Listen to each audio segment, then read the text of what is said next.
Welcome to Baggy TV. Welcome back to my stream and my channel. How you all doing? How are you all doing today? I'm seeing some of these comments about some agent apparently being in London today.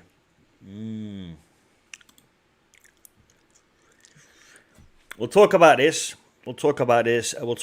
Also, Ivan, we're going to be talking about a lot of topics today, specifically surrounding the Haaland camp.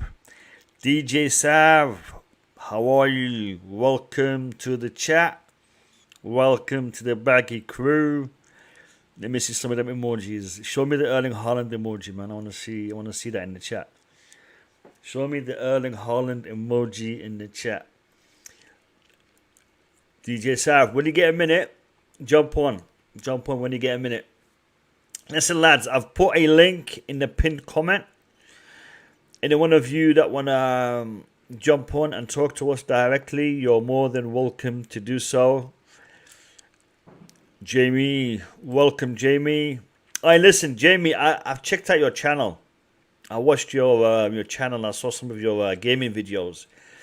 You haven't uploaded for a while, but you got some good content on your channel. Listen, lads, if you're into gaming videos, go check out this lad. His channel is quite small. He hasn't uploaded for a bit, but he's got some skills. He's got some skills. Abdulaziz, Habibi, شلونك? كل عام وانت بخير صحة وسلامة إن شاء الله ومن العايدين. Eid Mubarak to all my Muslim friends and brothers and sisters in the Chelsea community. Eid Mubarak to everyone. I hope you all had a good and blessed day. Erling Haaland is the beast.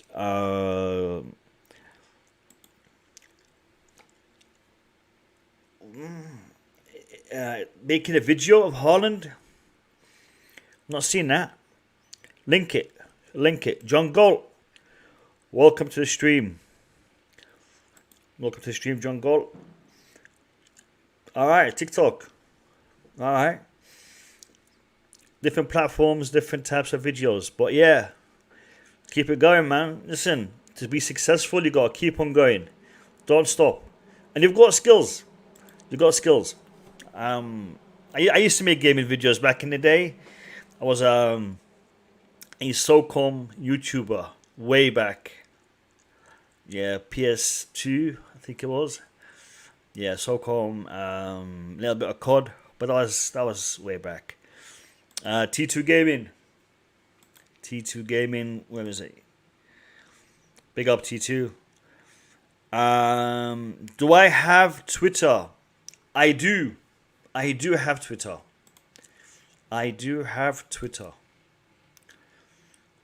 Where is my Twitter page? Hold on. I don't know.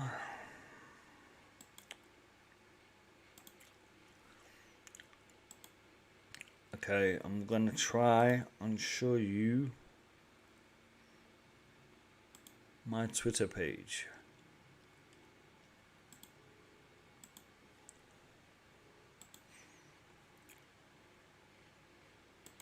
Alright, so that's me on Twitter. That's my Twitter page. I will how do I guess this would be it. Copy that. If you wanna follow me on Twitter, then that's it. So that's me, that's my Twitter page. If you want to follow me on Twitter, click on that.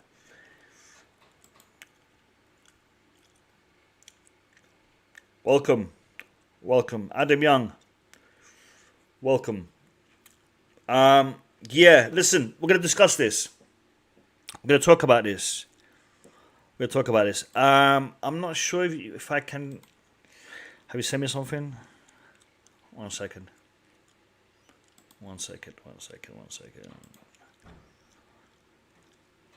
Okay, let's have a look.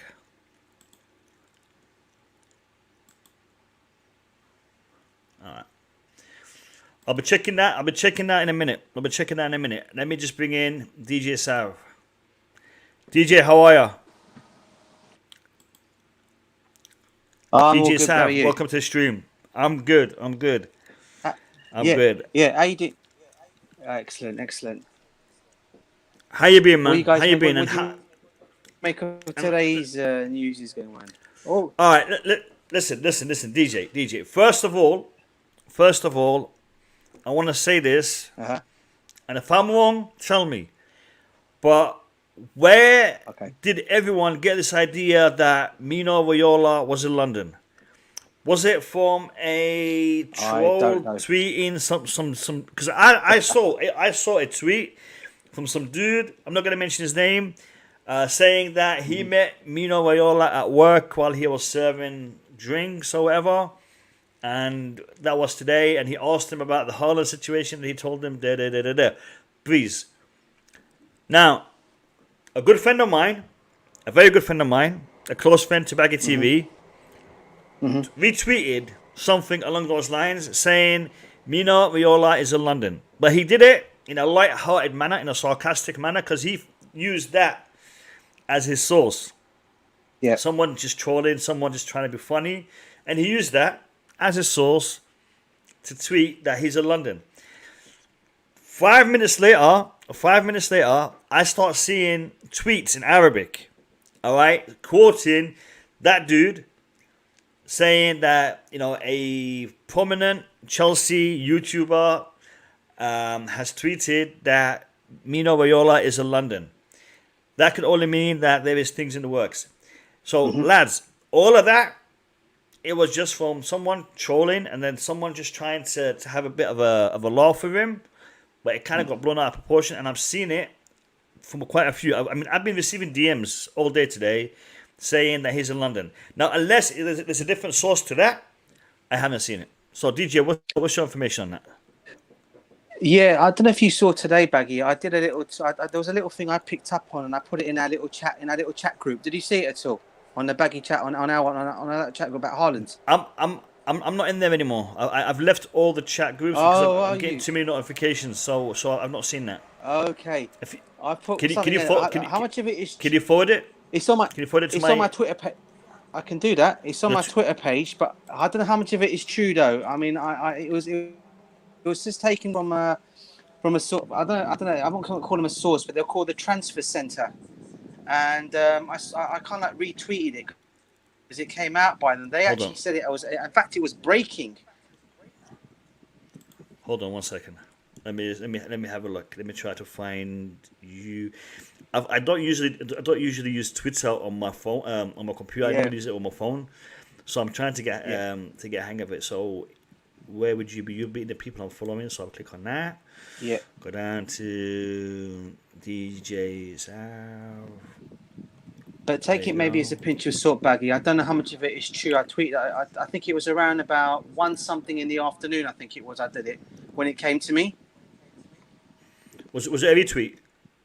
Yeah, it was the Transfer Centre. Yeah, it was called the Transfer Centre. It's on there. It's got a picture of Erling Haaland in a yellow shirt. And look at the things that's breaking on there. If you actually read the story, it was done by a group. It was done by somebody called 90 Minutes, I do believe, or something. They picked it up from there. Yep.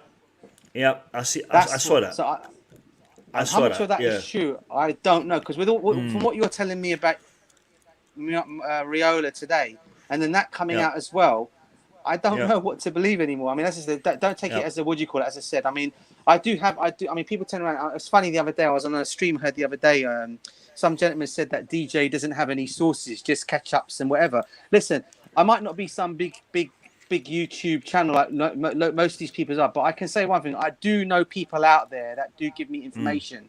I just don't try. I only share it with you guys on our page. I go on your streams quite a lot.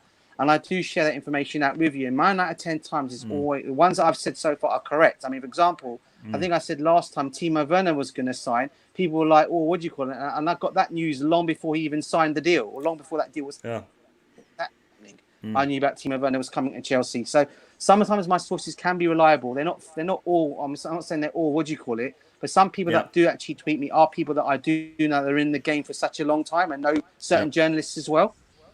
because it's not because I'm not, what do you call it myself? Because I do a lot of music and stuff. There are people you do meet along the lines and stuff. Sure. And I'm not saying that some people have recognised me from that, and I'm not saying that they are reliable people, but I do know certain things that I just don't let on to too much, because I don't want people to go around thinking this guy's trying to get more likes, more followers. Believe me, it's not my kind of stuff. I always say, anybody that wants to follow me, follow me. If you don't want to follow me, don't follow me. That's how I look at the situation. But people that do genuinely know me, there are people that I certainly do talk to, and I'm not saying that one with Haaland today was one that I knew. It was just one I retweeted when I saw it coming out to me today. It was all sent across, and I just retweeted it. Yeah. No, listen. News. You can't really say it's reliable or unreliable until, and right at the end when it pans out. So, we got to take everything with a pinch of salt. And by the way, Hersey YT, I saw that. I saw the tweet, and I saw that. Listen, we're gonna have a big, long conversation about a whole bunch of stuff, but one thing I want to start with is what the title of the video is all about. The stream, Erling Haaland's camp. Yeah, Erling Haaland's camp, and I believe Jan Arg Foytov to be part of the Erling Haaland camp. Now, I did an edit because I'm sure everyone here in the chat has seen the interview he had on ESPN last night. Now I did a small edit of that, and I put in all of his key points that he said. And what I'm gonna do now is I'm gonna actually play my version for everyone to see. Let me just get it. Where is it? Your channel. I'm gonna play it, and then we're going to watch it together, and then we're going to discuss what he actually says, because I think that what he said in that interview is contradictory. He starts by saying one thing, and he ends it by saying something totally different. And it's contradictory. And I think when you watch my version, the condensed down version, you'll pick up on a lot of things that you probably missed watching the original version, the 11 minutes long version, because you had Craig Burley talking about something, you had Shaka Hislop talking about things, and they kind of digress on a couple of topics. But what we're interested in is our dude Erling Haaland and his situation. So I'm gonna play this. Let me just get it up. 1 second. Share screen. DJ, I've lost you. So you can come back in. Yeah, back in.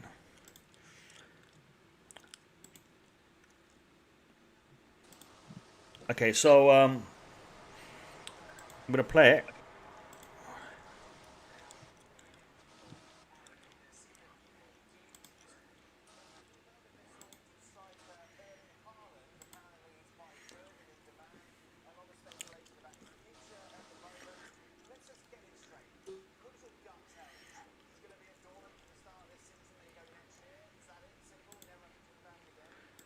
All right, so this is where it gets juicy. He's going to talk about his gut feeling. Now, listen, lads. Listen to what his gut feeling is, and then listen, and then keep that in mind when we're listening to the end of this clip. Let's check it out.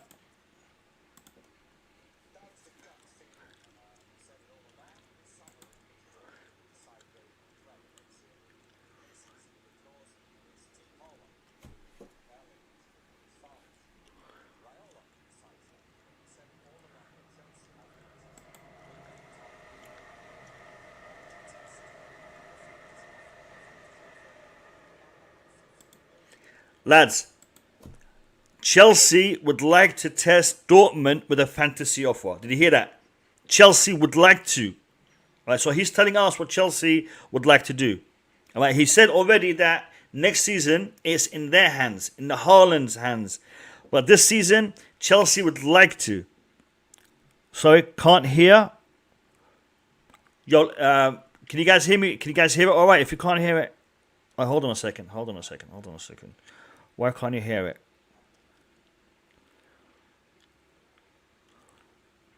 Yo, DJ, is the audio of the video coming out, or is it not coming out? Yeah, I could hear it. I could hear it slow. I could hear it slightly, mate. Hold on a second.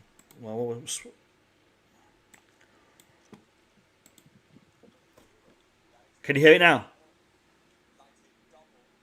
Yeah, I can hear him slowly. Maybe is it low? Is it low? Can you up the volume? You can't up the volume a little bit. 1 second.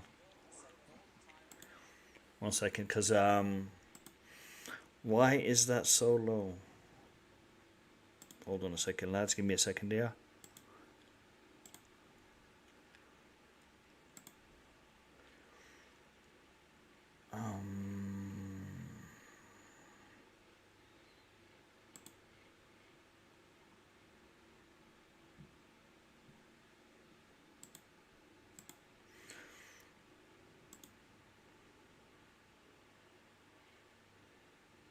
Yeah, no, it's not allowing me to increase the volume. It's not allowing me to increase the volume for some reason.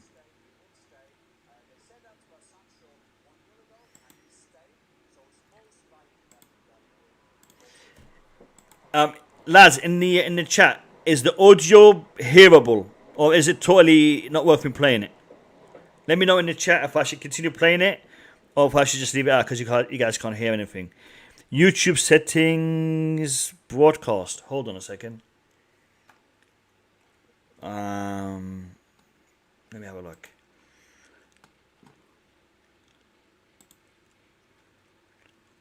YouTube.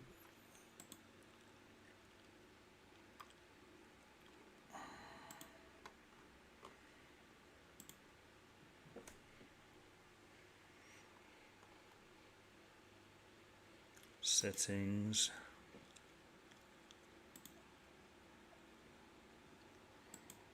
Yeah, no, it's just it's too long-winded. It's too long-winded. I'm gonna leave it. Unplug your earpiece. Unplug my earpiece. Nah, it's not gonna affect it because it's still coming through this. Listen, lads, we'll leave it. We'll leave it. I'll try to figure out a way where you guys can watch it. I mean, you can go watch it. It's on my channel. It's literally the last thing I uploaded. You can go watch it at your own leisure. The point I want to make is this. Jan Ajagfojtov talks about this deal. Yeah, he talks about this deal from 2 points of view himself. He talks about it as Chelsea, the club, and he talks about it as the Erling Haaland camp. Now, I can understand, certain aspects in regards to what he's saying. If Chelsea were to offer X amount of money, then this would be happening. If Chelsea were to offer this amount of money in this particular way, then Dortmund will be inclined to do this. If Chelsea don't, then next season the decision to have Haaland move into a different club falls squarely in the path of his father, his agent, and himself, because he will decide his own future. While today Chelsea can decide that for him if they were to have this fantasy offer of 150 million euros. Now, all of this is talk which kind of went up and down because he changed his tune. Initially, he's talking about this deal not really happening this season. Towards the end of the clip, he talks about this deal happening this season. So it's all over the place, and I think we need to understand something in regards to Jan. Jan is a journalist, but at the same time, when it comes to Haaland, he has interests in this deal. Okay, he is not a bystander. He is not a neutral journalist talking about something that may or may not happen, that should or should not happen. He has interest in this because he is talking unofficially on behalf of Erling Haaland and his camp.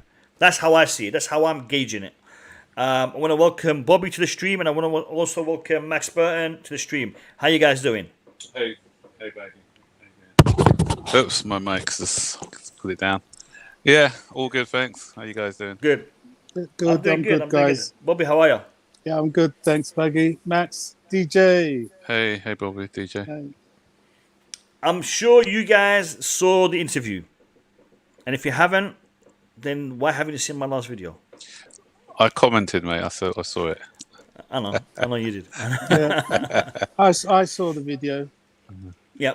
Now, tell me what you think of this whole situation and this thing, because have you noticed something? Whenever the Erling Haaland story starts to die down, whenever the fan base start to back off, this ain't gonna happen. You get Jan coming on early hours of the morning and telling us this still might happen, and gets everybody, all hyped up again.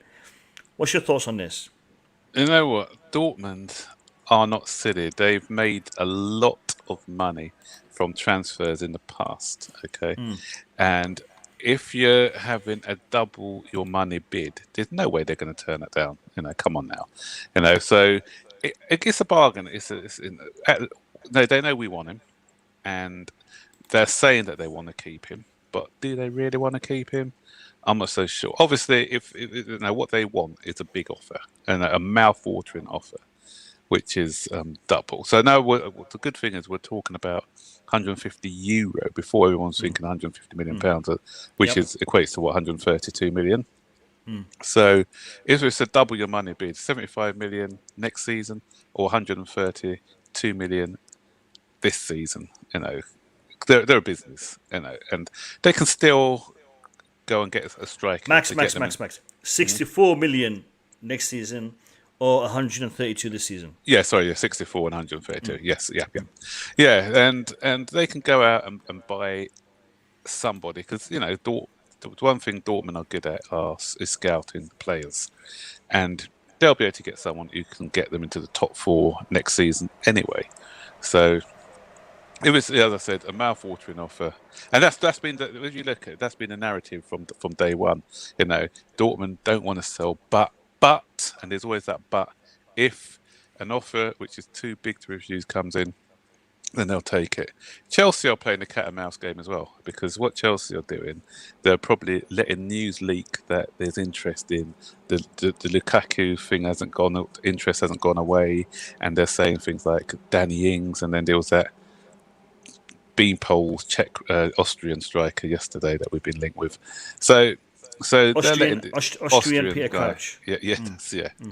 So we're happy for those deals that news to be leaked as well, because because it's saying to them that we are looking at other options, although we probably are not. But the fact that they think we're looking at other options as well, then it's a bargaining game. So it's who blinks first, I think. Yeah. Bobby, is Jan trying to push the agenda when it comes to Erling Haaland? Now, I'm getting a bit, I won't say fed up, but a bit bemused by this. I'm fed up. I am fed up. He's meant to be a friend of the Haalands. And I don't know, do you treat your mates like that? I wonder. He seems to be peddling this story and talking about the business of his friends as if he's right in there. I don't know what he's up to be honest. And another thing is that he's just saying the same thing over and over again, just on different platforms. I think what I've always said about this deal right from the beginning, this is going on behind closed doors, whether it's 140, 120, 130, 150 million pounds. Definitely it's over 100 million.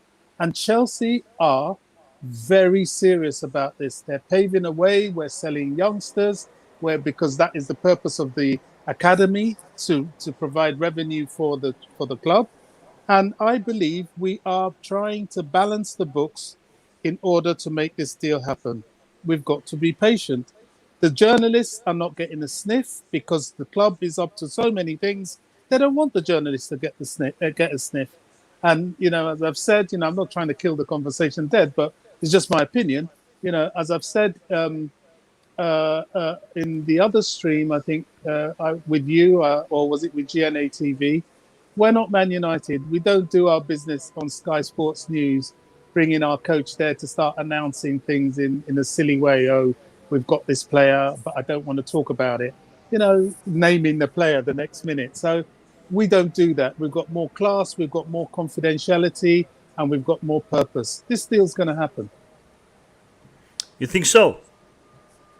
As I said, I'm not a magician. I can't see in the future. I'm not a member of the board, but my instincts and from the facts I've observed, I'll hedge my bets more on it happening than it not happening.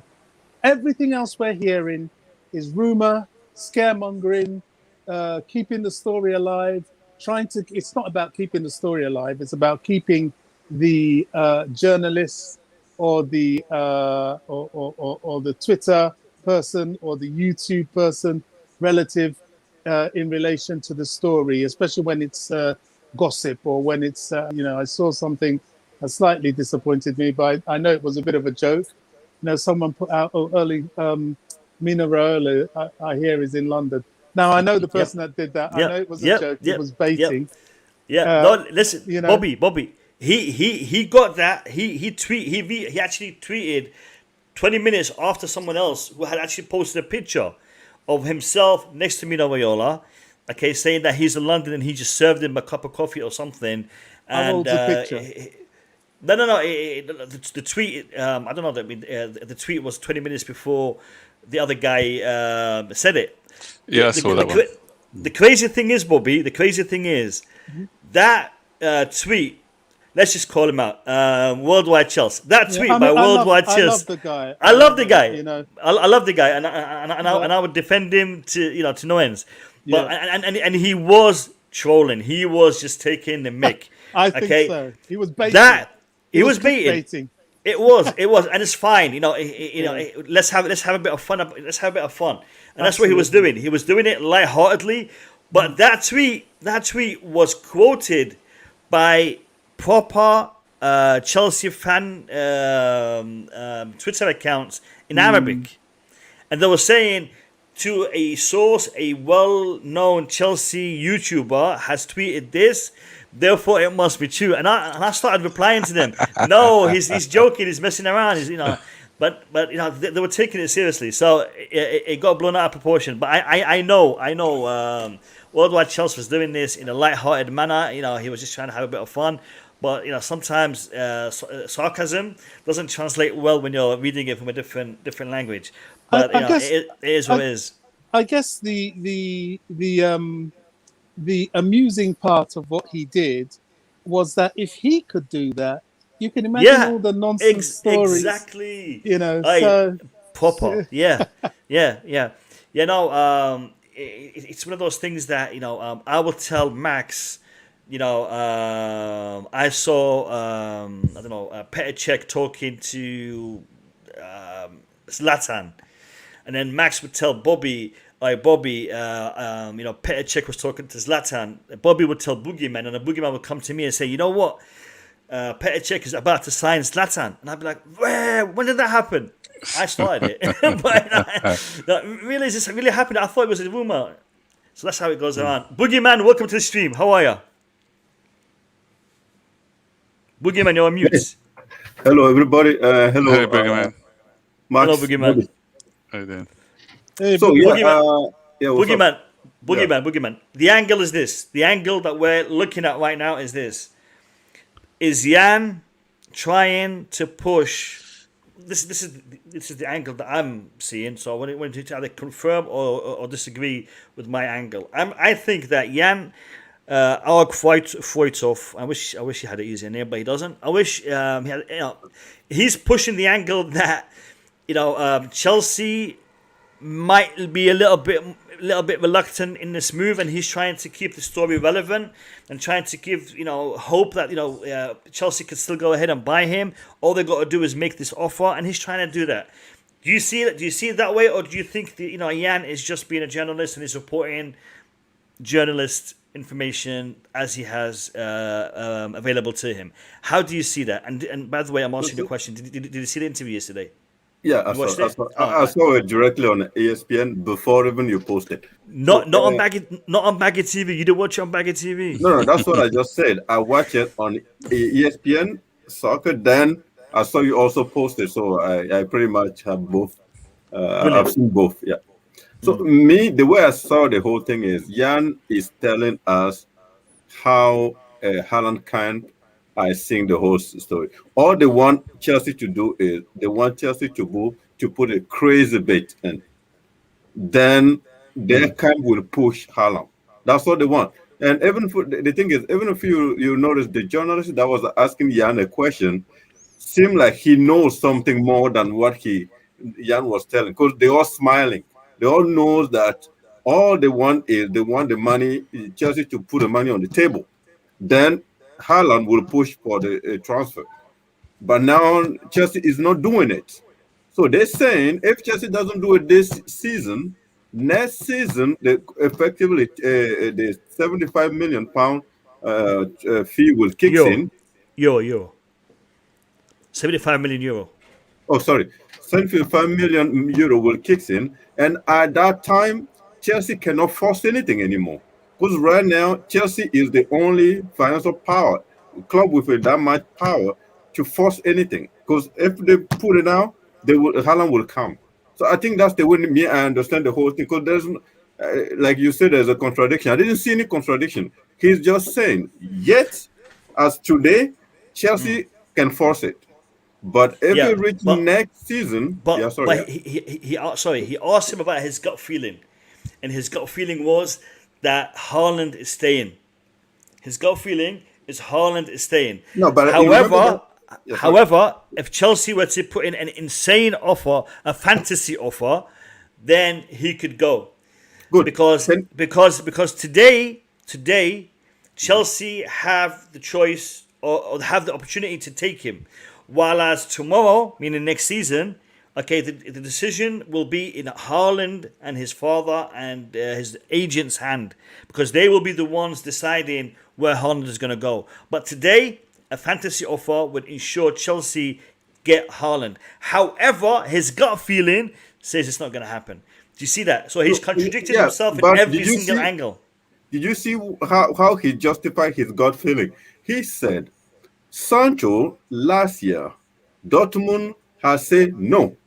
Then Dortmund said no, it is no. But he still know one thing. If Chelsea put the crazy amount on the table, he's giving out a hint. Haaland will push for a sell. I agree. Sorry, Bobby. Just one second. I'll come to you. I agree that Dortmund have their own system and they have their own way of dealing with their business, and they do it to their benefit, whatever benefits them. They let Robert Lewandowski go for zero on a free transfer. They apparently lost money on Sancho because they sold him cheaper this window. But all of that was still beneficial for them, for their calculations, because whatever they're doing benefits them. Now, what benefits Dortmund may not necessarily benefit Chelsea or Erling Haaland and his camp. So I just want to clarify that, and I cut off Bobby, so I'll give Bobby a chance, and then you get back in there, Boogeyman. Bobby, go ahead. Yeah, thanks, guys. Thanks. I just want to sort of read between the lines a bit here. Dortmund did not say no that Sancho would go last season. They said no to anything lower than the price they fixed. That's 85 million without installments. 85 million straight up, one payment. They fixed that price, and that was it. And United didn't meet it, and he didn't go. Now they haven't fixed the price for Haaland. All they've said is that Erling Haaland is staying at their club this season. Now that is stating the obvious. You know, I am staying at a certain job. But if you turn around and suddenly offer me twice my income for a new job, and you know the terms and conditions are good, I'm out of here. You know what I mean? It's not a conclusive statement. Dortmund have never come out and said conclusively that they are not open to any kind of negotiation. They've not said, look, Erling Haaland is staying at our club no matter the price that is put before them. I would take that a little bit more seriously, but I'll still want to test them once they see the colour of the money. So I just think it's up for grabs. People like Fjortov, who knows, maybe even Dortmund is sending them to bait Chelsea. Chelsea's being baited. They're asking Chelsea, drop your money, drop your money, drop your money. That's all that's happening. And all these things are just coming out to make us look like we need to hurry up and do something because Dortmund are a tough nut to crack. Nobody's tough for double your money. That is exactly how I'm seeing it. Because whenever Chelsea cool it down a little bit, get the fan base relaxed a little bit, you get Jan coming out. It's literally once a week. He comes out and just starts to hype everyone up again. Put pressure on the Chelsea admin on Twitter. What's happening? Where is this going? Why are we making the bid? What is going on? YouTubers like me are making videos discussing this. That's why Jan done that. I want to say a big thank you to Blue Clouds TV. Blue Clouds TV has been generous all week. Blue Class TV has been generous all week. He has been supporting the hell out of Fans FC. Org's second channel, Green Turf second channel. He has been donating monies to that channel. So big up to Blue Class TV. And I don't know, where this money is coming from. I hope it's all from legitimate sources. Blue Clouds, man. And Blue Clouds. I ask everyone to smash the like button. Like button. You got autocorrect there. I think something happened with the autocorrect on the super chat. But anyway, big up to Blue Class TV, guys. Go subscribe to Blue Class TV. Great channel, great content. Very much underrated. So give Blue Clouds a visit. Boogeyman, you were about to say something and I cut you off. I apologize. No, what I kept saying is. I just think, bottom line, Chelsea put the money on the table.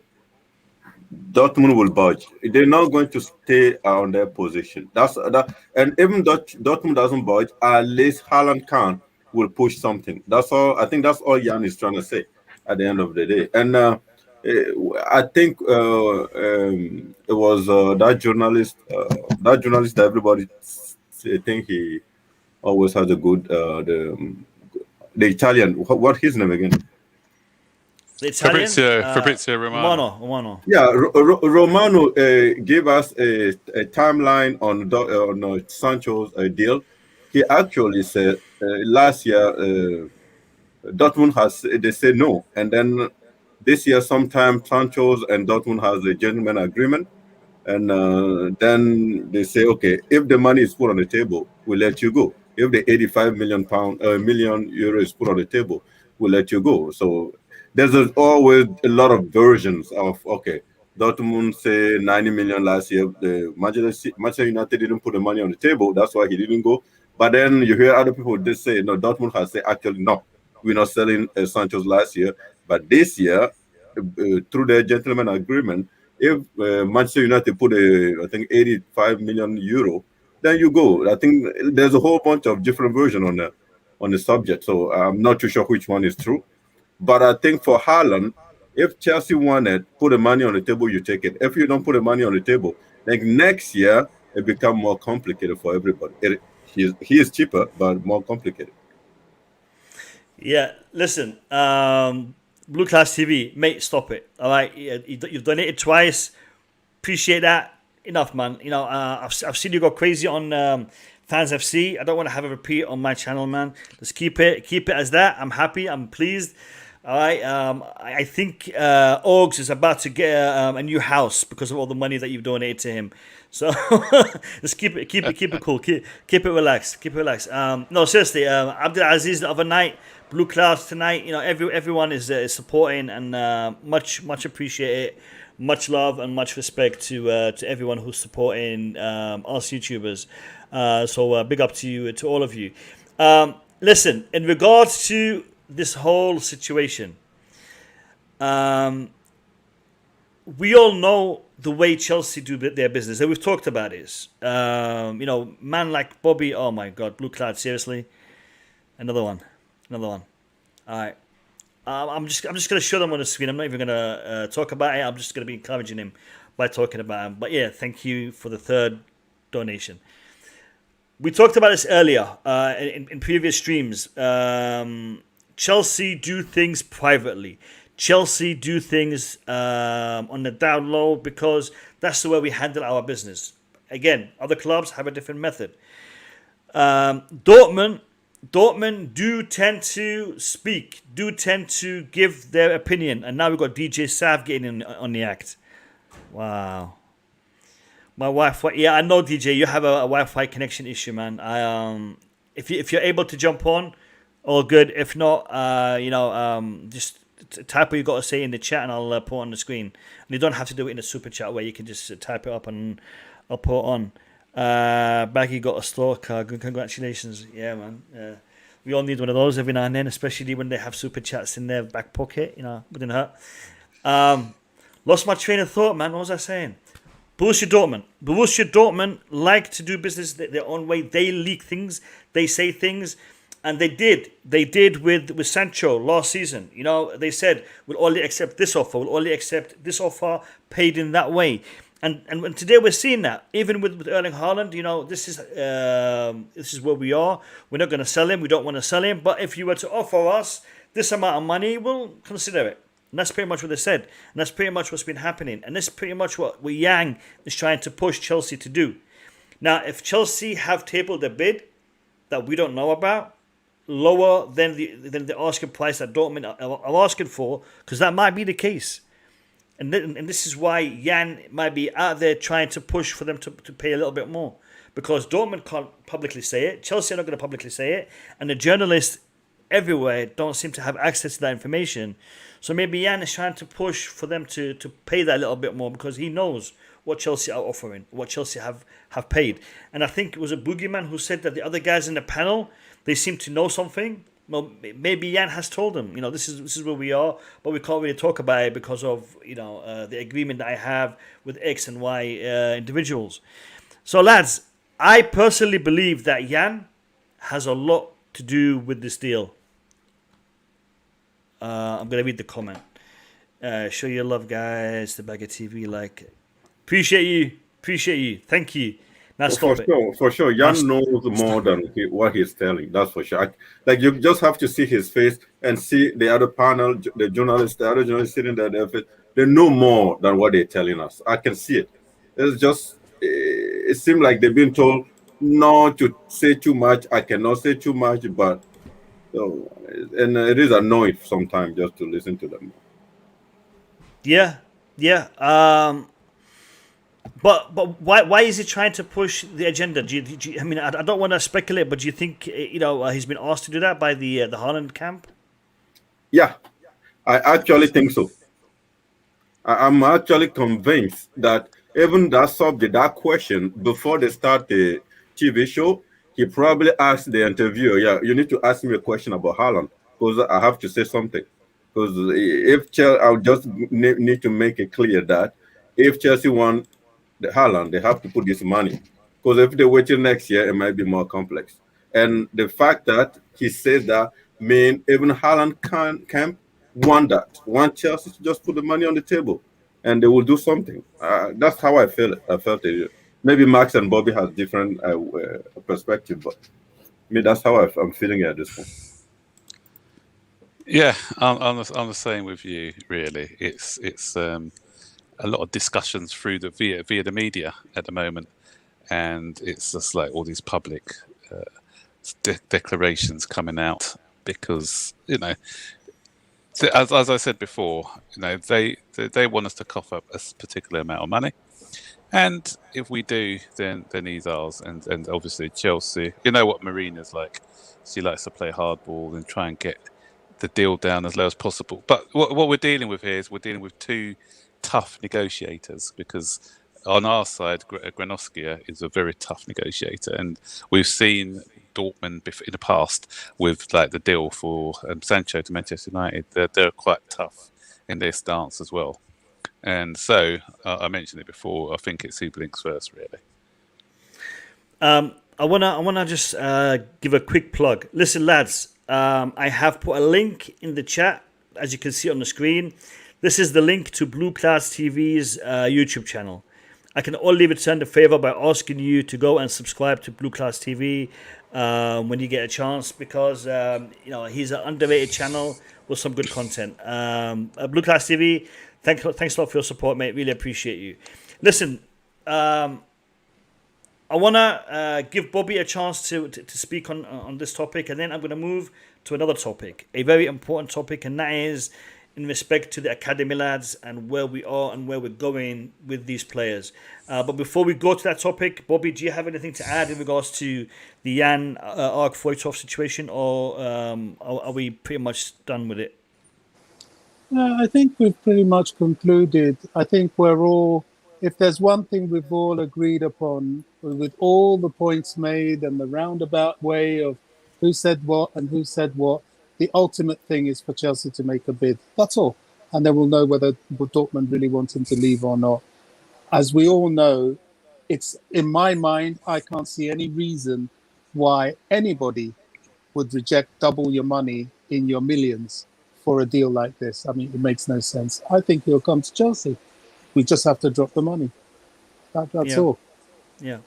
Yeah, I also want to add one thing to this. I think the lack of information and the lack of news is what is pushing a lot of the speculation. If there was a little bit more in regards to Chelsea telling us, we're working on this. We are looking to sign this player. We're working on it. We are reaching some sort of an agreement. If Chelsea, the club, were doing that, you would see the fan base be a little bit more relaxed, a little bit more content. But because of the way we do business, and that is, we don't say nothing until the last second. And, everyone will be talking about, Kai Havertz at Chelsea Football Club, and Chelsea don't say nothing. He's done his medical. We've seen pictures. Chelsea don't say nothing. Okay, that's the way we do business, and maybe that is the reason why everyone is so anxious when it comes to this, and this is why certain individuals are milking certain aspects of this. I know a lot of the fan base is annoyed with YouTubers, with creators, because we are always making content about this topic, but trust me, this is the topic everybody is tuning into, and this is the topic everybody wants to talk about. And that is why we are making this content, because this is what the fan base is asking for. As they say, don't shoot the messenger. We are the messengers. Now, I want to talk about, Max is laughing. You want to jump in there, Max? You want to say something? No, I'm saying the interesting thing about that is the owner interested in positive Haaland news, not negative Haaland news. Yeah. I put out a video there saying nearly done deal. You get like 6,000 views for that, and then you put out a headline which says Dortmund turned down Haaland offer. You get 300 views. So people are looking for good news Haaland stories. Yeah, I posted a tweet. The other day, something along the lines of the Haaland deal looks unlikely, or something like that. And I started getting insulted by people I don't even know. They're insulting the hell out of me, and I'm like, really? Okay, I'm not going to say that anymore. Would that make you feel better? Just for me to tell you what you want to hear. Yeah, it's a strange one. Yeah. I want to talk a little bit about the academy lads, because this is a topic. What's this? Not even the fan base, baggy. Literally, true. Everyone. Yeah, I agree, Adam. In regards to the academy lads, this is a topic that has stirred up a lot of emotions recently. I know, people support certain players. People have, affection towards a certain player, certain players, for reasons that we've talked about in the past. Growing up in the same area, going to the same school, friends of the family. But end of the day, lads, this topic is starting to drive people. I'm not going to say insane, but I'm going to say a little bit funny, because people are talking about other people because they have an opinion about a said player, about a certain position, a certain loanee, a certain talent. End of the day, end of the day, actually, before I tell you my point of view on this, I want to hear your point of view on this. So I'll start with Max. Max, is Chelsea doing the right thing today with letting some of these players go? The ones who have not agreed to sign an extension, who will be on a free next season, and they're looking for suitors to sell them this season. Are they within their right? Should they be letting these players go? Should they be trying to force them to stay? Should they be doing something else? What is your opinion on this, Max? Well, listen, the club have offered them bigger contracts, from what I'm hearing. But what it is that the players said no, they want playing time. Look, these guys are not even 19, 20 yet, and are demanding playing time. So who are they going to get the playing time from? Are they going to be... obviously, what you've got... The only one who's could probably stay and get playing time next season is Livramento.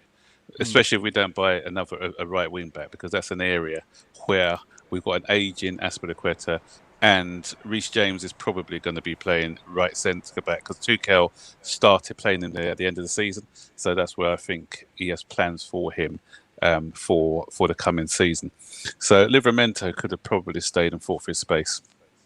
If you look at Lewis Bates, if we're sending Billy Gilmore on loan, then Lewis Bate, whatever his name is, he's not going to be getting game time. And then you've got Pierre Harris, who's a attacking midfielder. So in front of him, we've got Tino Angerin, who's ahead of him in his progression.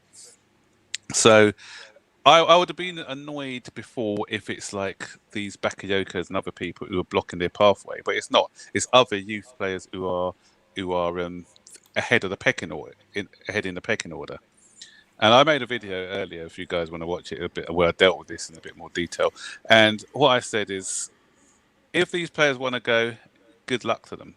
Because what it proves to me is that they haven't got the fight in them to try and challenge for a place in the team.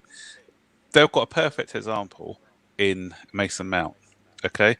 Mason Mount, he could have left the club years ago. His dad said to him, leave Chelsea because no one's made it since John Terry. He's come out and made a bold statement. You know what? I'm going to be the next. Yeah. So that's the belief that he had in his own ability. So he's come in and he's had ups and downs, because when Tuchel first came, he was dropped to the bench. But in the next game, he came in, and then Tuchel had to keep him in the side. So Reece James is another one who's been getting game time. Even Tammy up until last season. I'm not sure what the fallout was with him, but he played a few games under Tuchel.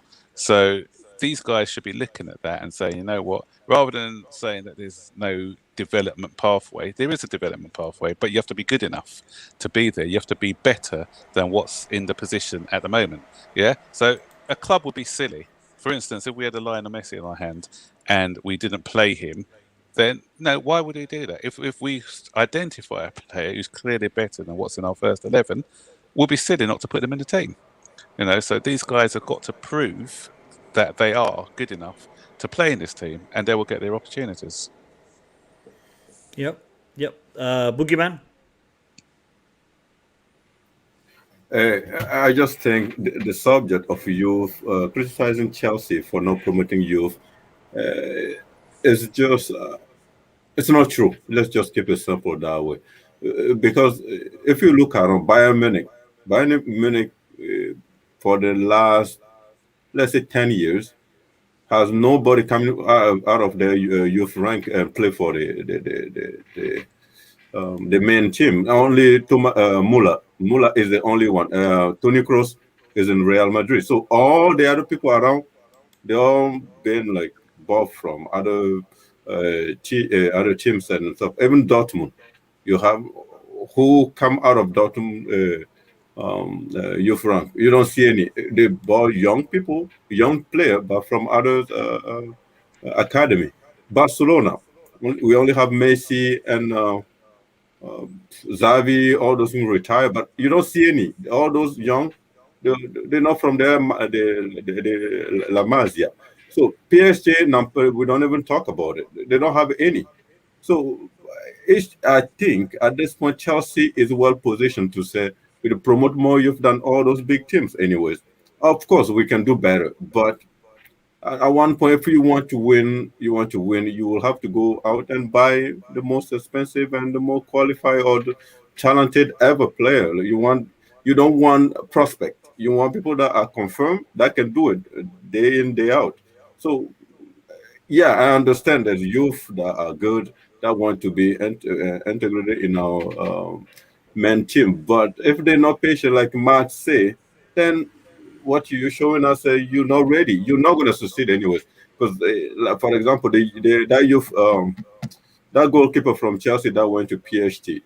Are you I forgot his name. Ziga or something. No. If you got the name, I will remember. No, not Ziga. He's really tall. Oh, Bolger. That's it. Bulka. Yeah. Is he going to be playing in front of Donnarumma? No. Never. Donnarumma is what, 21 or 22? I'm not. So it's just like when you don't. Even I'm pretty sure that's the reason why Tammy Abraham is not leaving Chelsea. He is doubting. He doesn't know if I moved. Even if I move to West Ham, am I going to be like their main guy? He doesn't think so. He's not even convinced of that. So why don't just stay at Chelsea, fight for your place, and have a chance to play for England? Because I don't think playing for West Ham will qualify you to play for England anyway. You reduce your chances to play for England. So, this subject is complex. I don't think I have the pedigree to discuss it, but I think Chelsea is doing better when it comes to promoting youth compared to all. I mean, I don't want to compare us with Leicester and all those middle table teams. Even those teams, Chelsea are promoting more youth than those. Teams. We're producing better quality. I don't understand why Chelsea fans get frustrated. Yeah, like we're promoting more youth than everybody. And Hudson-Odoi, the only reason why Hudson-Odoi is not starting the 11 in our 11 is because of Hudson-Odoi. It's not because of anybody. He's been given all the chance in the world to just make that position he's not doing it.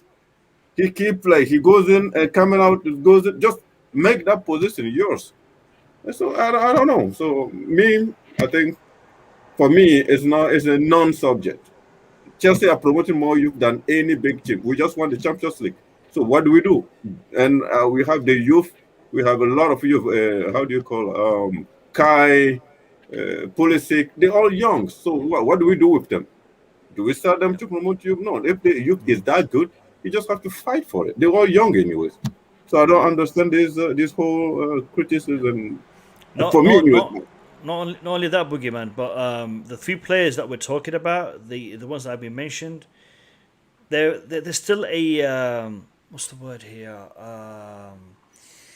There's a few steps that they want to actually jump. There's a few hurdles that they want to jump before coming into the first team. All the players in the first team who have come through the academy, I think apart from Callum, all went out alone for at least one season. Some for a couple of seasons before they broke through and became Chelsea regulars. Okay, now but these guys haven't even been out alone yet. From the academy, from the development squad straight into the first team. What they're playing at? I mean, I just don't. I don't see how that's going to happen. I think they just seen the Bellingham and that kid Musiala from Bayern, and those kids they just went from 16, 17, and not kind of dominating the Bundesliga. So they think, okay, what's the point of going on loan if we can do the same thing? But I mean, listen, those things happen once every 10 years. So I don't know if they can do it, but if they can do it, they just have to do it. But I think Chelsea is giving them enough chance. If they want to play, they play. If they don't, then they can just leave. Chelsea to cash on them. That's my view, anyways. Yeah, another thing as well. I think they've seen somebody like a Tariq Lamptey leave and get game time at Brighton. So they're looking at that. Oh, I can get game time at a Premier League club. And if you look, they've got a lot of suitors as well because Leeds came in straight away for Partey, and apparently Liverpool wanted him, but he felt that if he went to Liverpool, then it will be the same situation as it is with Chelsea. And I think a couple of other clubs. If you look at Livramento, I think there's at least 4 clubs: AC Milan, Brighton, Southampton, and I can't remember the other club who's after him. And Pierre Harris, I think, has already tied up a deal with Brentford. So they'll get minutes, So, but I do say, do we regret letting any of our players go from the youth setup? Really? If you look at maybe the one at Bayern, Muesli, or whatever his name is, he may become good later on. But do we regret it? No. Not at the moment. No. I just wonder. I never want to go to a certain era, a dark era in Chelsea fan history, but I'll just pass through it briefly in saying that I just don't know where Chelsea fan base imbibed so much beta energy, where the club always had fans that wanted to be winners. When we couldn't be winners on the pitch, we made ourselves winners on the terrace. And I don't really want to go into that because that is not right. But we had men really wanting to bring that energy into the club. And eventually it translated back to the pitch. And then we wanted to be winners on the pitch. I don't know. Who's that person and what have you done to Boogeyman? Because I have to say, I 100% agree with this person, this Boogeyman. I think you're right, mate. What is this all about? We have one of the best, if not the best, academies in modern football at the moment. We want to be a top club. There is nobody. Bayern Munich. You had one very decent guy come on the show the other day, Baggy. Is it Big Ron from a Man United fan? I think Man United, and he pointed out a few of their players. I think apart from maybe Man United, who are still not, still don't have quite as many as we do, but push their academy. Nobody else really pushes their academy as much as Chelsea. Top clubs, middle table clubs, lower clubs, nobody. And what do these guys expect? You can't be winning Premier Leagues and Champions League trophies full of youth. You can bring a few through. You can bring some young players from outside, like Bayern Munich do, and then you mix it with experience. That's the winning formula. And you use your academy to blood talent, to look for the talent that can actually break through. The rest you make money off of. What's the problem? You know what? What is the problem? Yeah, and what they usually say, I think I listened to an interview with Neil Bath years ago when they were talking about our academy. And most academies, the thing is, if you can get one or two academy players every 3 or 4 years, then that means that your academy is working. What happened obviously with the transfer ban and everything else, we had a few come through together, and that was more because obviously we couldn't buy anyone, and obviously we've got a really good academy.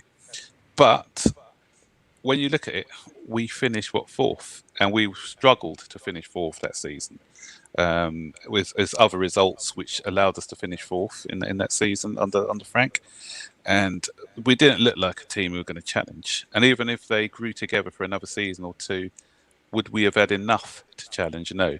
Frank Lampard recognised that. That's why he had to go into the market. And he bought 7 players last season? 8. Or 8. Yeah, so we brought in 8 players to improve the squad.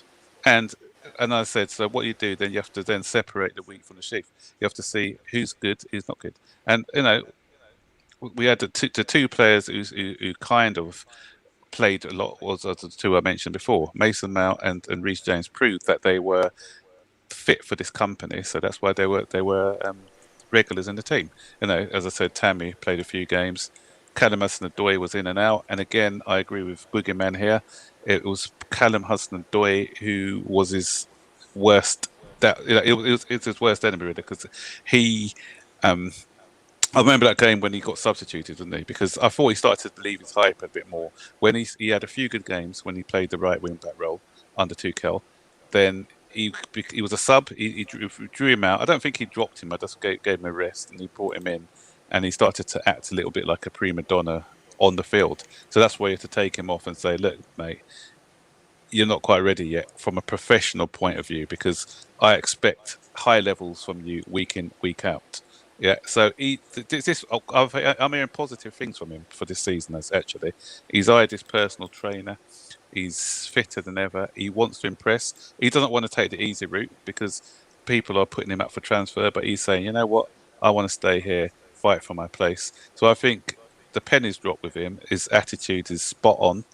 Tuchel loves him. You know, you can see the way that Tuchel used to put his arm around him after every game and give him those little pep talks. So I think this season you're going to probably see Callum Hudson-Odoi coming of age.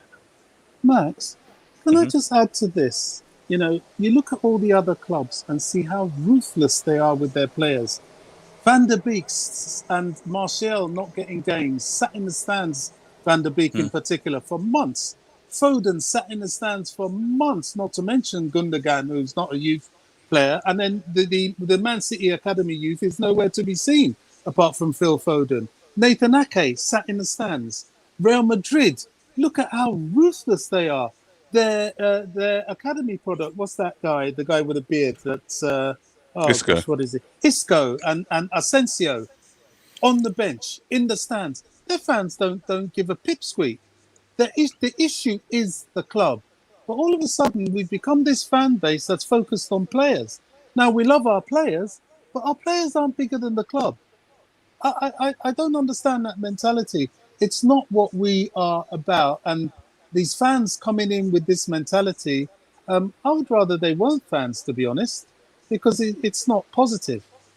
You're blaming the club. You're blaming the club for trying to develop the club. Ridiculous. You know what, Bobby? It's not only the fans. It's not only the fans. It's the way that football is being looked at right now. Because we need to understand something. Bobby, Max, DJ. I think you're all old school when it comes to Chelsea. You've seen Chelsea and what they've had to go through to get to where they are today. A lot of the fan base today have come on the back of the success that Chelsea have had. The reason why we are in such a positive financial position right now is because of the loan army, is because of the academy. It's not only because of Abramovic and his money. His money took us to a certain degree. He came in, he invested, he boosted the appeal of the club. He brought in some big names. But Chelsea had to go through a process before we got to that. Ken Bates, the last few years with Vialli, with Ruud Gullit, he started to develop something when it came to the image of Chelsea that Abramovich was able to build on. And I think Abramovich was able to build on this because of the likes of Vialli and Ruud Gullit, who gave Chelsea that little bit of a marketability, and he picked him over, I think it was Tottenham at the time. He picked us over Tottenham. And this is the thing. The academy is part of this establishment. It's part of this business. Because at the end of the day, Chelsea Football Club is a business. Entertainment business, sports business, but it's a business. We are fans of the team. That element. But as a club, it's got to be run like a business. Otherwise, they can't survive in this environment, in this world. Okay? Now, we don't want to see Chelsea go down the route of Wimbledon, of what's the other team? There's a couple of teams that just disappeared because of the mismanagement. We don't want to see that. And to be honest, Notts County. There's a few. Barcelona are on that route. Can you believe it? Barcelona are on that route. Oh, yeah. I mean, we don't want to be in that situation. We don't want to have to sell players so that we can pay the wages of the rest of the players. All right? We don't want to be in that position. And for us to secure a financially secure Chelsea, we got to secure the academy and this part of the, this factory that we have that is churning out talent, proper talent.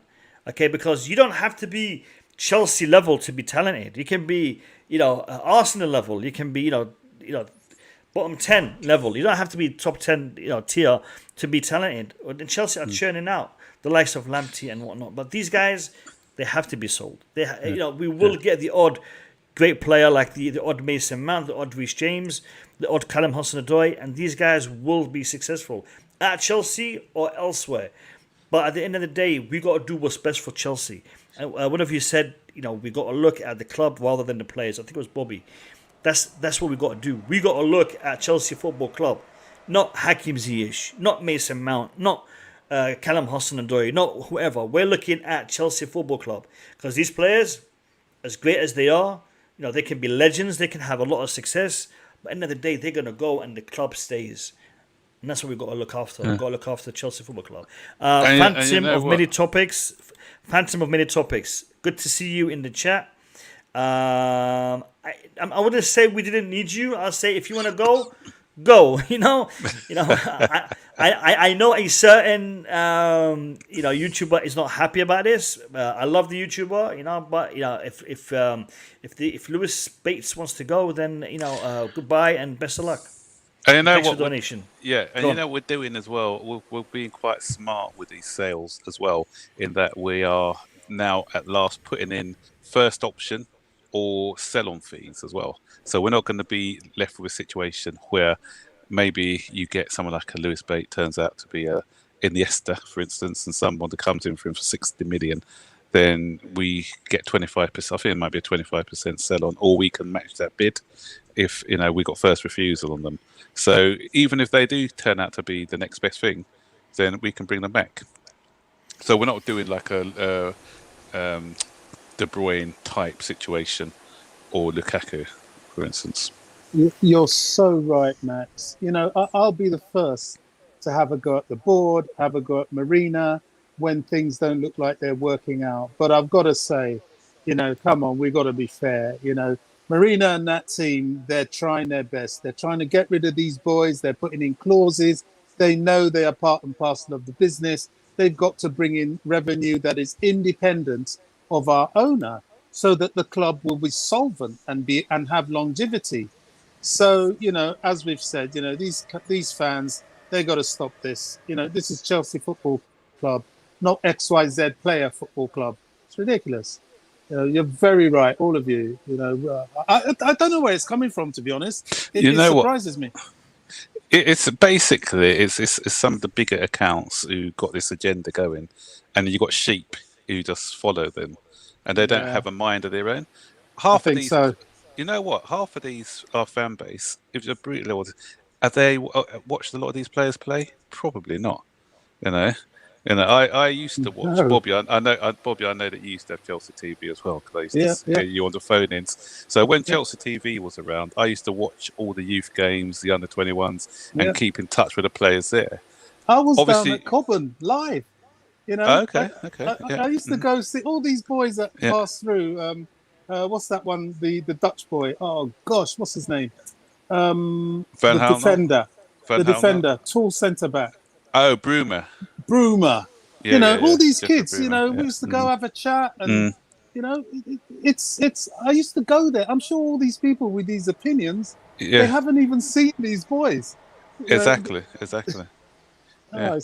Yeah, because I don't watch as much as I used to.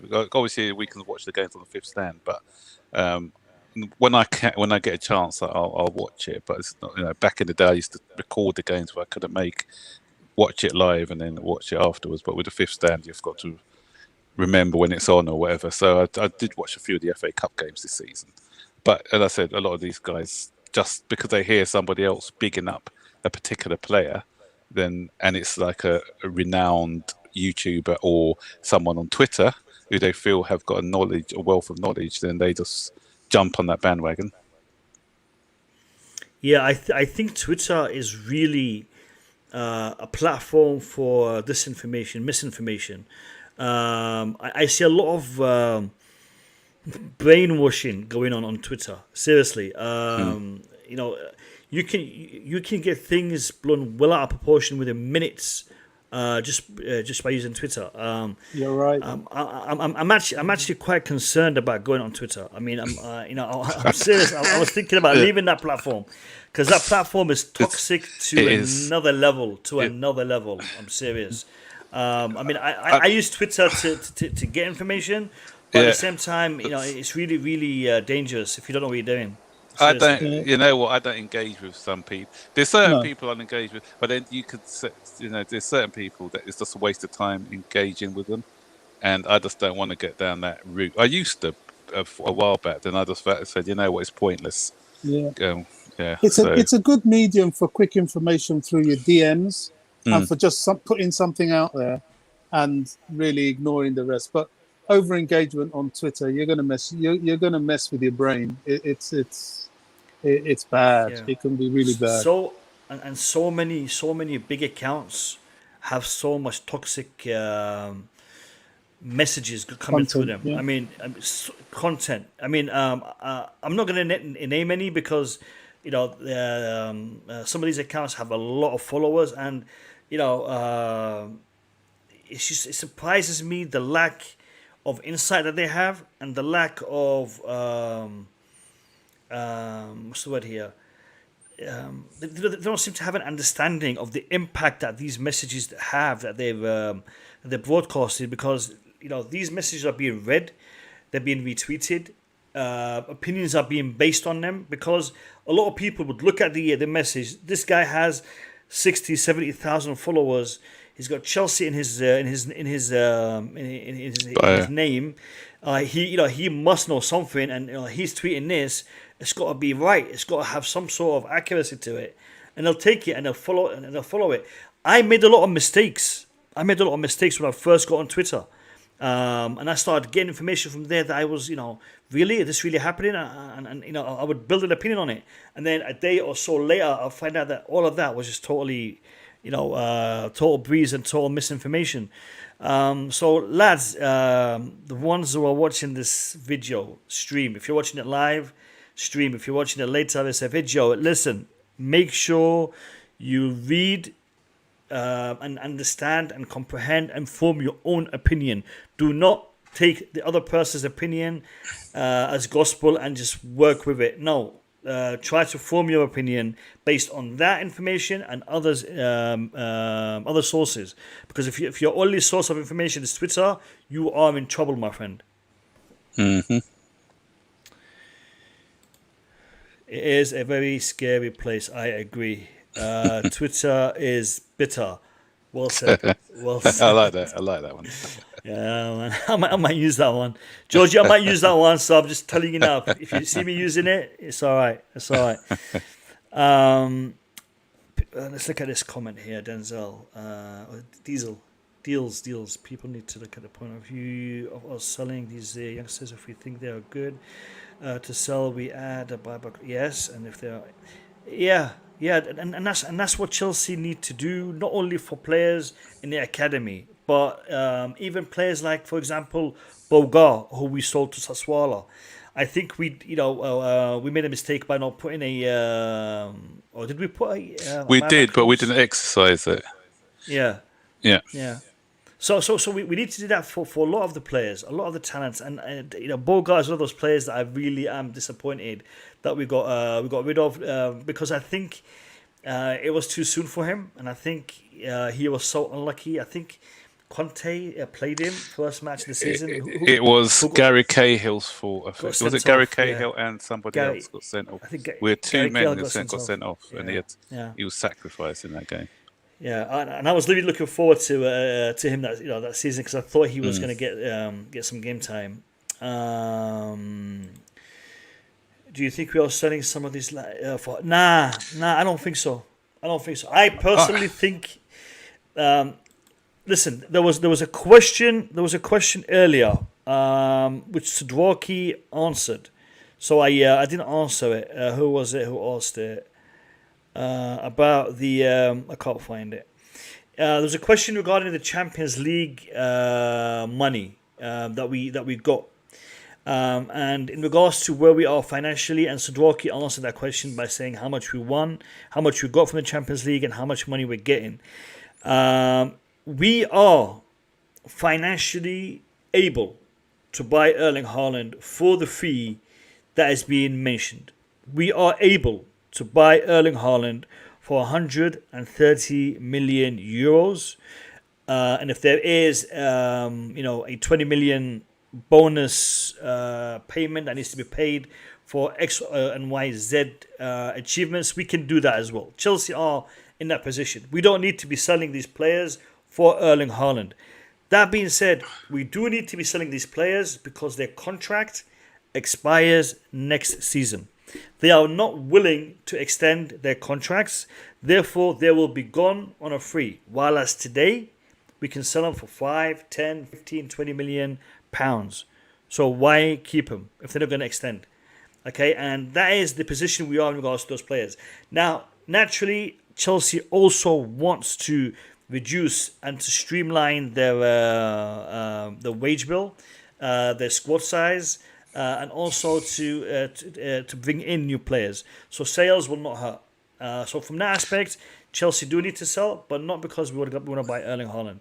Jump in, Max. Yeah, I think we are clear in the books. Yeah, as you said, we don't need to sell because obviously, like you said, we've got money already. But I do think what we're doing, I think we're trying to do it different this year. Rather than before we get the purchases in, I think we're trying to clear some of the deadwood out.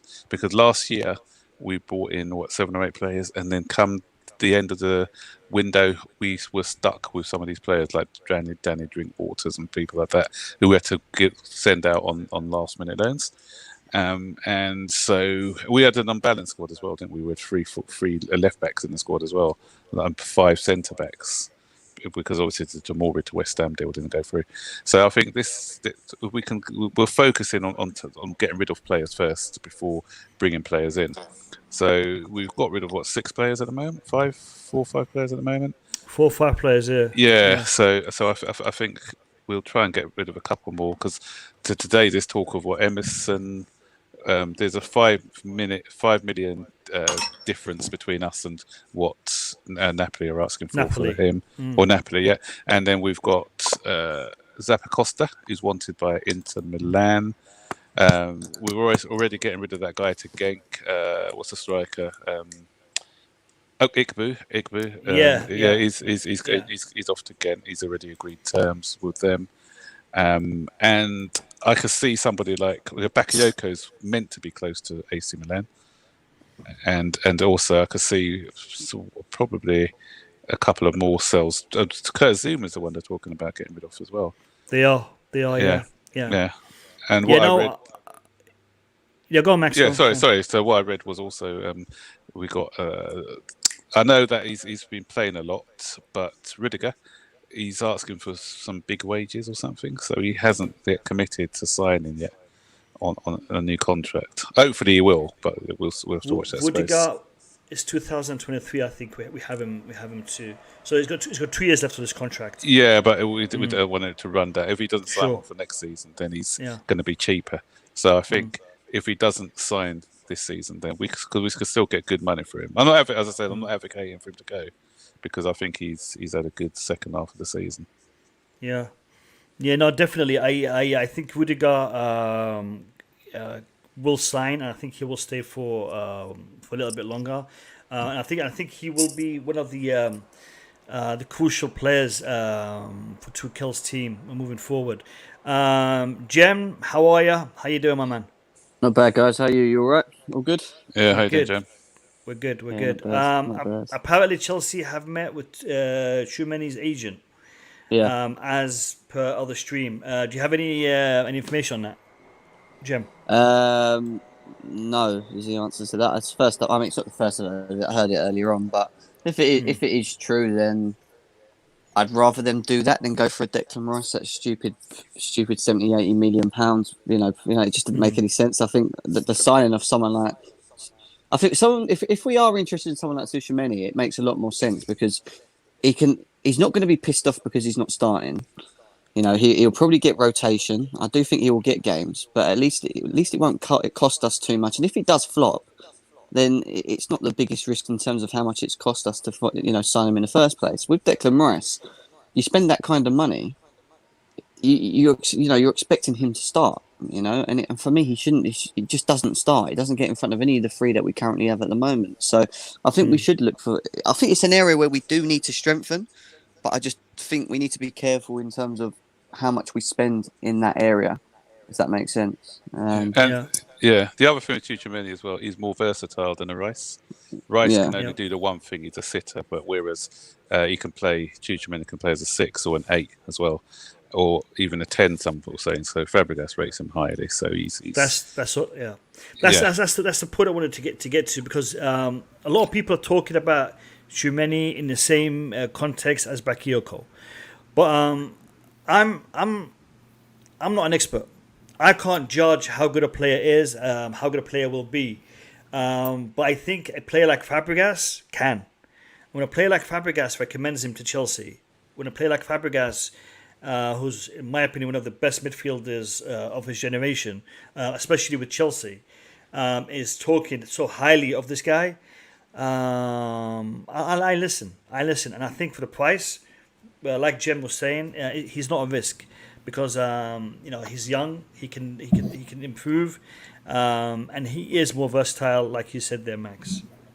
Yeah, but can I add something? Tchouaméni, okay, I cannot judge a player based on the YouTube videos. Yeah, that's for sure. Yep. But I still don't know what exactly Tchouaméni has over Gallagher, for example. I still, for me, why do we want to bring Tchouaméni, which is, I think he is 19 or 20 or something like that, or 21, I'm not too sure. Why do we want to bring a prospect while we have a prospect all over our academy? We're trying to use them. Like, for me, unless he is a really experienced player, he is 24, 25, in his prime, then I understand why we want to bring it in. But if he's also young, we probably spend the money, and we're probably going to loan him out again. We have Gallagher. We're trying to find a position for him. We have other young midfielder in our academy that can break in and be like just as a backup for all our four different. We even loaned the Scottish boys. So I just don't know why we want Tchouaméni anyways on the first place. He's young, he's playing, but I don't see any. Like, let me not be too negative, but I haven't seen anything extra. I don't see any. I know he tackle. I know he's a physical, but nothing that Gallagher can tackle. It's more depth. I think it's more of a depth thing. I get what you're saying. I think we should look closer to home sometimes in certain positions, and rather than just keep spending money just to bring players in. But I think what you'll see Chelsea do in the next sort of couple of weeks is you'll see a lot of them players that you've mentioned probably get moved on. I think you'll see Gallagher get sold. I think he'll go, and I do think you'll see Chelsea bring in someone in that position, in that DM position. Personally, and Baggy knows this as well, I would have just kept Billy Gilmour. I really don't get why we bothered doing that in the first place. I know he needs experience, he needs the game time, but he still would have got that next season. We're in all four competitions. He could have rotated with, the other three anyway, and he would have been happy. Do you know what I mean? He knows he's still young. He knows he still needs time to progress. You know what I mean? It makes more sense, but it is what it is. I have a new person joining. Baba, how are you? Baba, I'm doing great. How about you?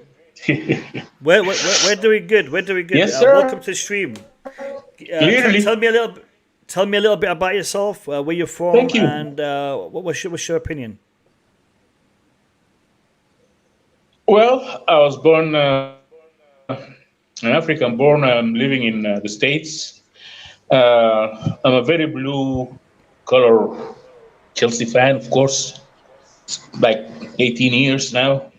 And I love you guys, and I love Chelsea. We love you too, and Chelsea loves you too, man. What's your thoughts? What's your thoughts on the latest news that you've heard us talk about regarding Erling Haaland, regarding the academy lads? What's your opinion?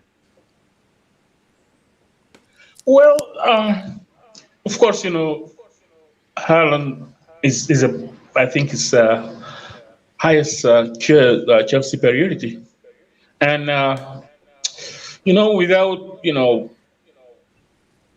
any fuss or anything like that, I think we should go and get what we want, give them what they want, and take what we want.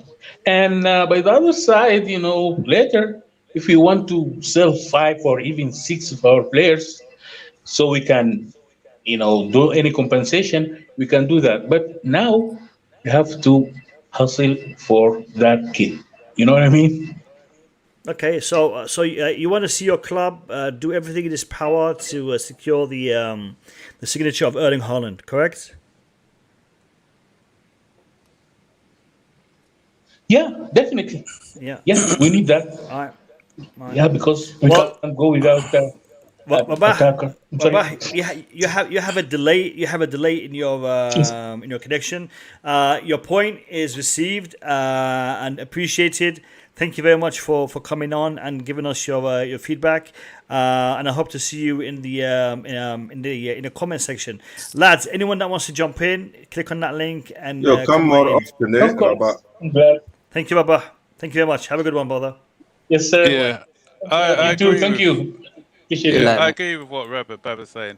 It's I think it's a now or never situation for Haaland, because next season I think we'll struggle to get him, because there's going to be so many clubs in the mix, and it's the buyout clause is so it's going to say he's going to be, his agent is like Riola.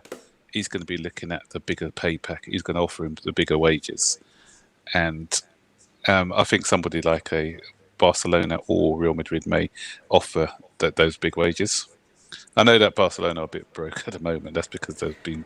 Do you think that Riola is worried, is concerned that if Erling Haaland isn't sold this transfer window, he's going to lose out on a massive paycheck next season? Yeah, he's got Yeah, a commission, of course he is. hasn't he? The commission thing's going So- down, isn't it? So keeping that in mind, wouldn't it make sense that he is the one pushing Jan Aik Foytov to come out and make these statements? Not just him, even Haaland's father, he's getting commissions. So Yeah. all those people are pushing the Jan to go on the news and talk about it. Because they know if Chelsea put the money on the table, now they have to push it. They have to do their work. They have to tell Haaland, young man, you're moving to Chelsea. And Haaland is only Flip 21. He's still his father can still tell him stuff to do. You're moving to Chelsea. Flip side to this is what Chelsea know this, and they know the kind of pressure that's being put on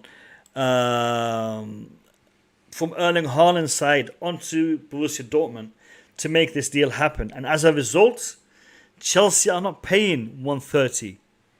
As Jan is saying, my gut feeling, my this, my that, my other, Chelsea are not paying that. And this is why this thing is not going away. Because I believe Chelsea are making moves, but they're not paying Borussia Dortmund what they want. Or actually, they're not paying the whole Haaland team what they want. But they're paying something which is better than they would get next season.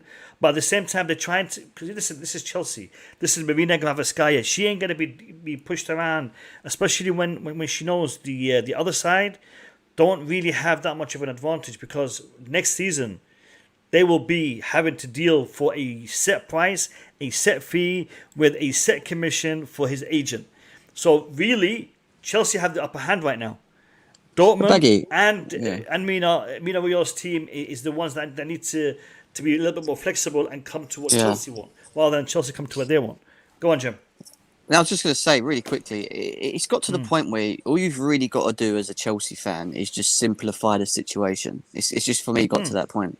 And the way you've got to look at it is this. I agree with what Burton said as well. Like, I don't think we'll get him next season. If we don't get him this season, we won't get him next. I just think there'll be too many people coming in for him. But in terms of the people that benefit from this deal, the agent, his dad, himself, because he'll be earning more this year than he will next year in terms of wages.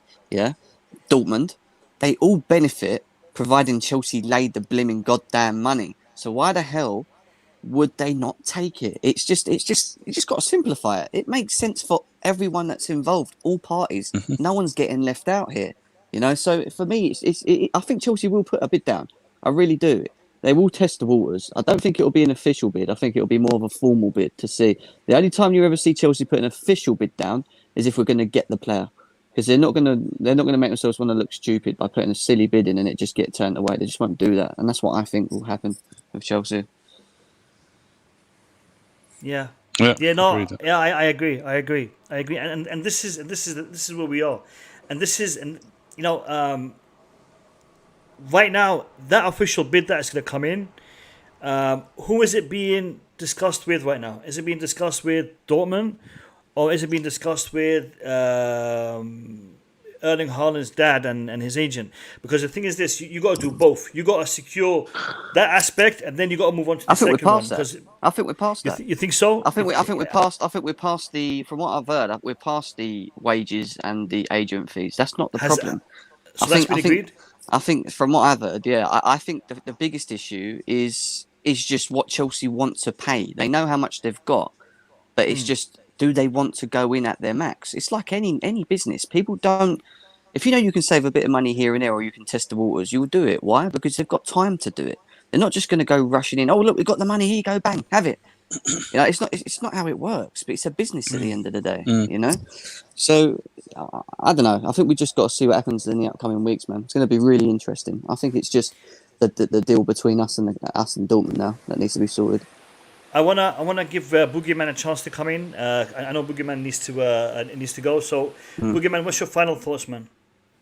What Jim just said, I agree with it. I think the negotiation has started earlier, and Chelsea pretty much knows everything that goes on with the Haaland family, how much they have to pay the agent, how much they have to pay the parent, and everything. And I'm pretty sure they have an idea of how much the wages of Haaland himself, and it's just how much they're willing to put on the table, or how is a negotiation. Like someone said, Bobby or Mark said, Marina is also a tough negotiator, so she's also trying to play all her cards and make sure that he's not paying too much. If he can take 10 million or 20 million off the price, she will. But she's just trying to find any loophole to reduce the transfer money. So it is pretty advanced, like James said, but they just have to put money on the table, so we cannot just move on with this whole thing and have Haaland stuff. For me, anyway. Okay, guys. Thank you very much. Thank you for coming on. I appreciate your time, man. Thank you, man. Take care of yourself. Cheers, Boogeyman. Blue Class TV. I literally have lost count of how much money you've donated today. Literally, I've lost count. So when you get your bank statement this month, just have a look and let me know how much you've donated, because it's a ton. I appreciate you, mate. I appreciate you. Thank you very much. Listen, lads, I gotta say this, and it ain't because it's paying me. It's not because it's paying me, but Blue Class TV is a good channel. The lad puts in a lot of effort. He has a Discord server, and he does regular streams. Unfortunately, the algorithm doesn't like him. YouTube algorithm does not like Blue Class TV, and as a result, he doesn't get a lot of attention. So if you are watching this and you haven't subscribed to Blue Class TV, do us a favor and do subscribe to Blue Class TV. It's a good channel. And while I'm on the subject of YouTube channels, Max Burton, the Burton Bowlers, one of my favorite YouTube channels. Seriously, not joking, not trying to big him up. No. It really is one of my favorite YouTube channels. The content that they produce on Burton Bowlers is different. There's a lot of history in what Max produces. There's a lot of Chelsea history. There's a lot of hardcore Chelsea knowledge in that channel. So please do subscribe to the Burton Bowlers. And while I'm on the subject of channels, no, that's my pleasure. And while I'm on the subject of channels, you have GEM, GNA TV. All right, that's another up and coming Chelsea YouTube channel. They're on the road to 1,500 subscribers. They're just shy of that last time I checked. So please do us a favor and subscribe to GNA TV. Good content on there as well. Let's get back to the topic. Quick question on GNA. The goalpost challenge you did the other day. Where was that? It was not far from Hainault. Oh, okay. Yeah, just around the corner. You recognise it? No, it's a bit too far for me. Yeah, I'm a South London boy. So. Oh right, okay, fair enough. But I noticed you won that, so you had to Yeah. I mean, look at the competition, man. There wasn't much of a competition there, man. Lambs made me laugh with her. She is funny. Do you know what? Trying to kick. I feel bad. But big up to her for taking part there. Well, no, do you know what? I didn't clock because originally I should have just let her kick it closer to the goal. You know what I mean? But I shouldn't be kicking it from where we was. And I only realised that after we'd done this clip, and I was like, should we just do it again? And she was like, no, it's funny. We'll just clip it up. So I was like, okay, enough. Yeah, it's fun day out. Yeah, no. Listen to the guys in the chat. I want to ask you all to do me a favour. All of the people in the chat. Don't just listen and watch the big YouTubers, the big Chelsea YouTubers. You gotta watch the rest, because the rest, you will find some great content. They don't have to have 1,000, 10,000, 15,000, 20,000 subscribers. Some of these channels that have a couple of hundred subscribers, they produce some really good content. I'm going to mention one who's not here right now, Tyrone. Tyrone makes some very, very good content. He's limited in what he's able to do, but the amount of effort that he puts into his content is amazing. So please go ahead and check out those channels. The Winter Surfer. All right, listen. I came up onto his channel yesterday. I forgot what it's called. Winter Surfer. KH No Filter. KH. Yeah, KH No Filter. I watched them for the first time yesterday.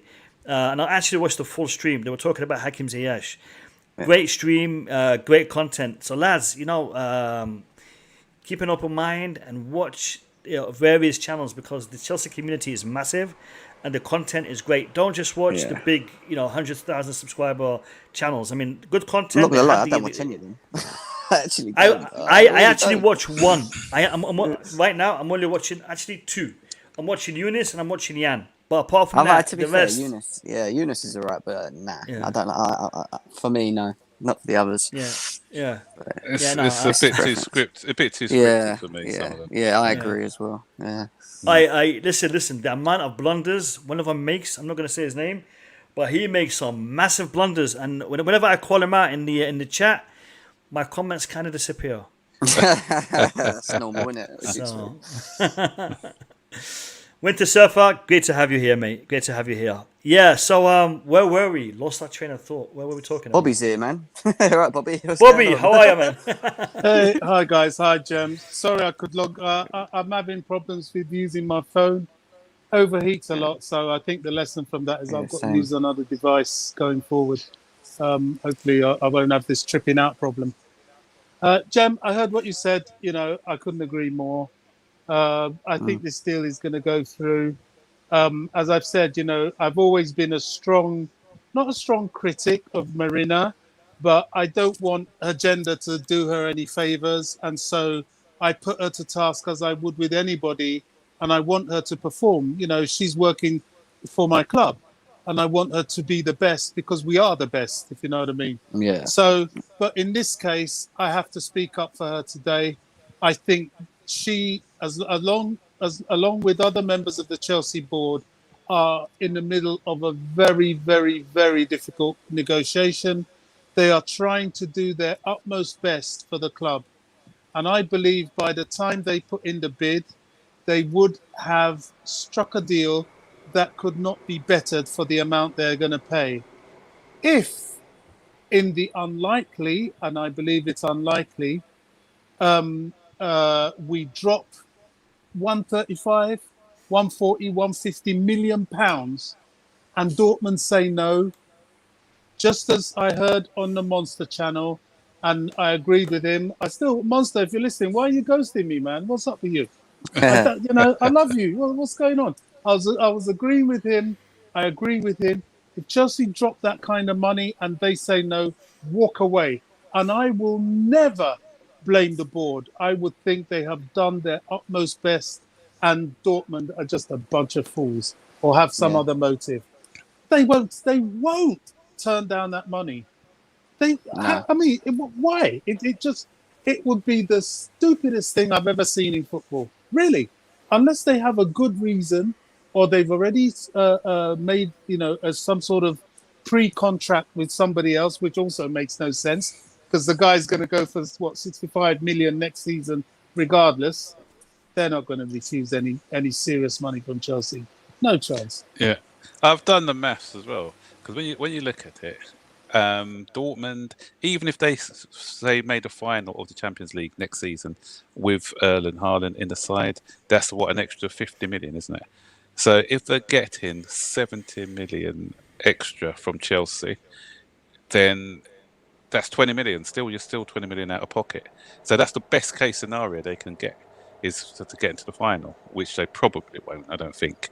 But so you lose out on the potential 20 million just so that he can get you into the top four or Max, Champions League. I think it's also the marketing aspect, ads, sponsorships and whatnot.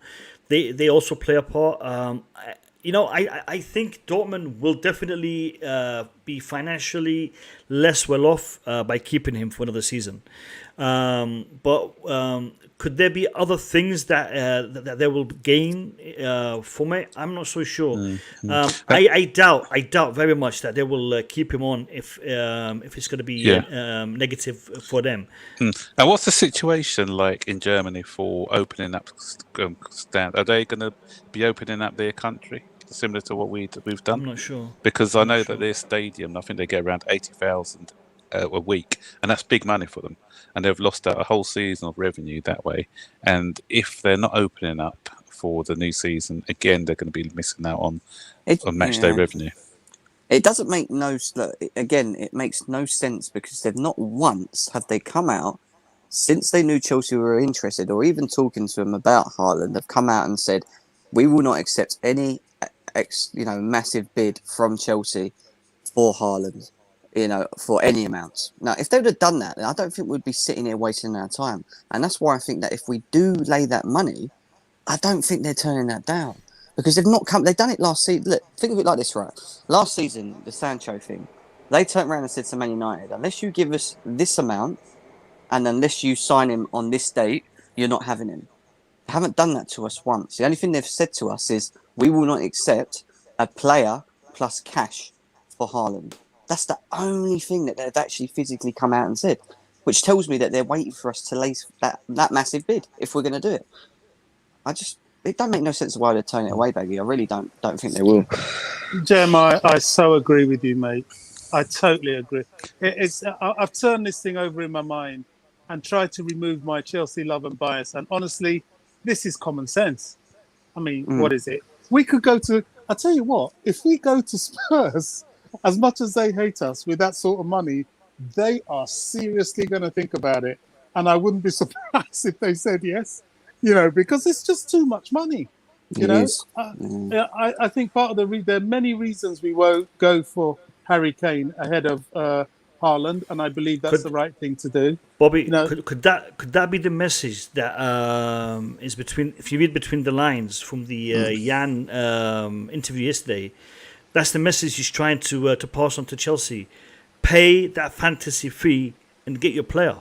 Yeah, because I totally reading agree. Between the lines, that's what he's saying. I totally agree. He's just saying, drop the money, and because I have to say, I'm going to stick with Marina on this one. She's playing it cool, and gambling a bit, because there are still a couple of heavyweight predators out there. PSG, well, they may not have so much money, and FFP and all that. So we're in a fairly good purchasing position. And, there's no need to panic. She's playing it cool, dotting the I's, crossing the T's, ready to strike. That is the ultimate business move. And I'm going to support her on this one. I think we're going to drop the money when we feel the time is right. It's a little bit of us playing our own cards as well, because we know they want the money, and we're just saying, okay, we'll drop the money, but in our good time. The only concern I have about this is this: the later we leave this, the less time Erling Haaland is going to have to adjust with the team. Because right now we're in the preseason, so if Erling Haaland was to get this deal, done in the next couple of weeks, would be beneficial rather than to get it done, as we start playing competitive matches, and then he'll jump in straight into that. I know he's having his own preseason in Dortmund, but it's not the same as with the players here, and that is my concern. If it's going to happen, I'd rather see it happen sooner than later. And I think Max wanted to jump in on this. No. It's not. It's just something that I was just looking at on Twitter. But Absolute Chelsea just broke some news about Chelsea are prepared to let Tammy Abraham join Arsenal on loan. Really? The Blues are demanding 40 million for but the fee's proven to be a sticking point. A loan deal with an obligation to buy should he reach a preset amount of appearances appears to be an ideal compromise. I'm not sure the validity of this statement yet because I need to do a bit more homework. There's no way in hell, and I've said this so many times about Tammy Abraham, there's no way in hell we let Giroud and Tammy Abraham go without knowing that we've got someone coming in. It just doesn't happen for me. Yeah. So we must have something lined up or agreed, or whether it's Haaland, whether it's blimmin' Danny Ings, whether it's whoever it is out there, like. Or that 12-foot Austrian guy. So. Sure. I mean, we do have some time. I understand your point, Baggy, that sooner is better than later. But I mean, what is it? We're not even in the middle of the week yet. Let's see what happens by the end of this week and see what happens by the end of next week. And then we can start getting a little concerned about time. You know, Chelsea do things in their own way. Before the end of the week, they could have dropped 150 million and the guy's signing in Cobham. So we've got to be patient and wait. And I know you are. I mean, you can't, teach a chicken to suck eggs. So I'm just saying, patience is the word for us right now. Mm-hmm. Yeah, no, and that's what we've got to be driving to the fan base. Lads, be patient. Don't let these weekly interviews by Jan on ESPN get you all hyped up and start making YouTube videos and YouTube streams and talking about this. Just chill out, relax. It's happening. It's coming. Yeah. But you know what I think as well? Because last year we did some of our business really early, before the window even opened, didn't we? We had agreed a deal with Hakim Ziyech. And then I think Hakim Ziyech was late. Hakim Ziyech was late, not early. Yeah, but we secured it for the season coming. Yeah, so we did it at the end of the January window, but end of for January the time. for the, so we for knew the, that he was coming in, and then I think Werner's was pretty early on, isn't it? It was just the Haaland one, which took a bit of time. Havertz, sorry, we had 2 weeks of literally a new player coming in every other day. And that's what the fan base are expecting. We don't need that. Do you know one good? Sorry. I'm so sorry to interrupt you, but you know one good thing about that Havertz deal, it was so protracted, so frustrating, but it created stars. It was through the Havertz deal I really ramped up my watching Baggy and watching you, Max. And a couple of, I think it was Baggy, Max, One World Chelsea, and Miz, the other side of the coin. I used to watch back then, and. That's what got me into watching Chelsea YouTubers. Listen, Baggy TV is indebted to Kai Havertz, no doubt. Yeah. No doubt. Every time I mention Kai Havertz on my thumbnail, I get 1,000 views, man, 2,000 views. That's when the algorithms were working properly, wasn't it? I love the algorithm. Yeah, man. You're putting Kai Havertz in the thumbnail now. No one's watching. You're putting Erling Haaland in the thumbnail. Everyone's watching. Everyone's watching. Yeah, and Haaland kind of drew me to GNA. I thought, who's this new channel? I looked around, I saw Jem. I said, well, I'll have some of that. He's all right. And, I don't look back. There's some I would never touch again. As for the non-Chelsea ones, I've got to take my hat off to him. Sometimes I don't want to like him, but I just can't help it. The guy's good. The guy's balanced. Terry. Terry Flowers. The football terrorist. I mean, he's good. He's very good. Shame. You've been on there a few times, haven't you, Jem? I see you on there a few times. Yeah, I'm a part of the panelists, aren't I? So I'm part of the panelists at Terrace. The thing is with them, a lot of channels try to be neutral, but they fail. A lot. I mean, was it Football Yannick? He's trying to do a neutral channel as Football Yannick, but he's always bringing in his bias for Chelsea. So it's not easy to do it. No. I would struggle to do it. So for him to be doing that and But doing he looks it at quite. he looks at it as a business, as a difference. You know, he's got Yeah. nearly 200 and whatever K subscribers now, and he took it very seriously from day one, and he deserves where he is today because he's worked so hard to get there. The guy streams 3-4 times a day. It's been mad. Every time I wake up, he's been streaming. Like, I mean, he's brutal and ruthless with his you know his memberships and things like that. Yeah, he's good. And you do what you do. It's your channel. Yeah, But exactly. I go back and I listen to him because you're right. He's good. He's very good. Good. You've got to give him that. He's a Man United fan and but- he stinks, but he's all right. But yeah, I'll let him off that one. good guy, shame about the club sort of thing. Yeah, do you know what I mean? Yeah. What's Yeah, this DJ Savjay saying, Baggy, about absolute Chelsea wanting Lukaku again or something? Looking again at Lukaku. I see that one as well. What's that about? Hold on. That's the Tammy one. Can you see it? Arsenal set to be... See, I still think he's going to go West Ham, Beat you know that? Spurs. I've got this weird feeling.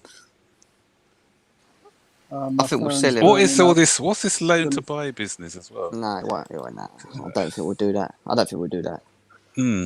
think we'll just sell him. Yeah. No patience. Um, 176 euros. today get Haaland. Yeah, Phantom of many topics. Listen, mate.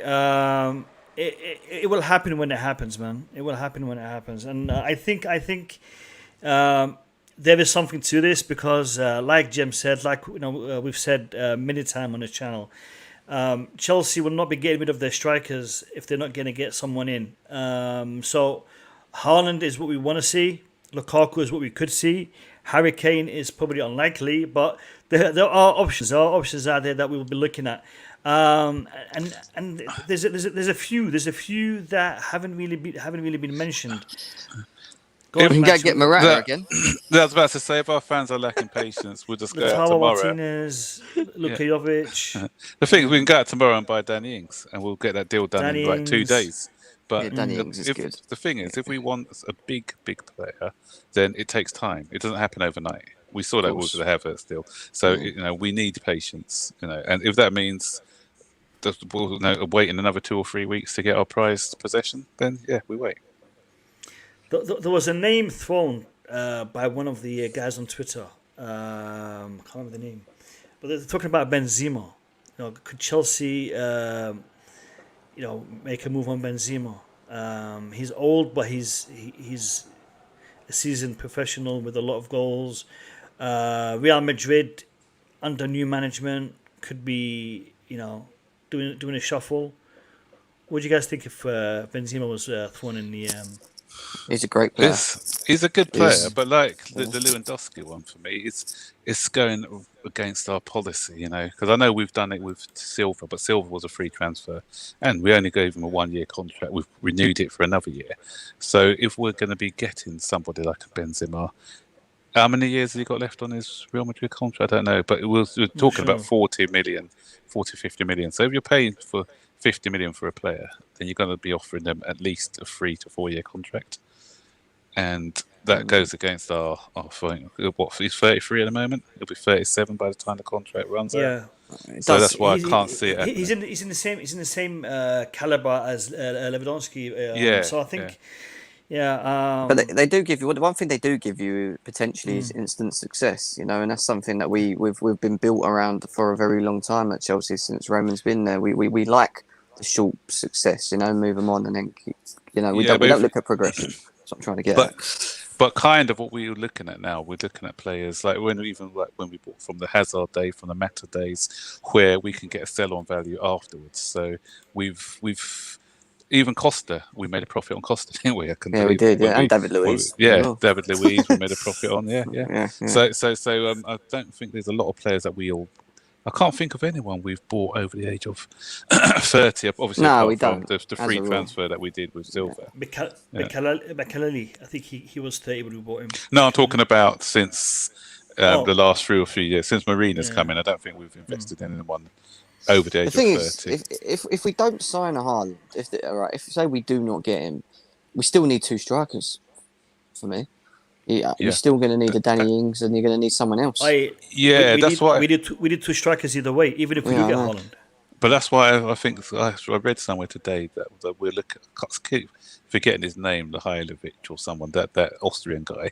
Oh, right. And they said it's not as an alternative to Haaland. It's say that if Abraham goes, he comes in as third choice.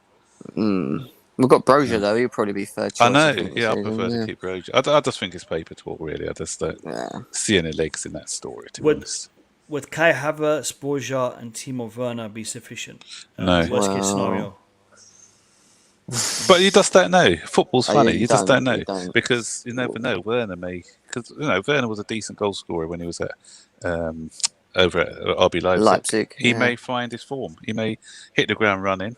And football is a sport, especially as a striker. It's a confidence thing. So if he bangs in 4 or 5 goals at the beginning of the season, then you never know. Those ones that are going into row Z next are probably going into the net. And the other thing, we're going to have fans back into the stadium. Did you see the way he played? What game was it we played? And we had fans in the stadium. And he elevated his game, didn't he? He scored an offside goal like he normally does anyway. We had fans against Krasnodar. No, this was a league match, and we had some fans in. The second, was it Leicester? Yeah, the Leicester game. That's what it was. Oh, that the one? Yeah, I remember. Yeah.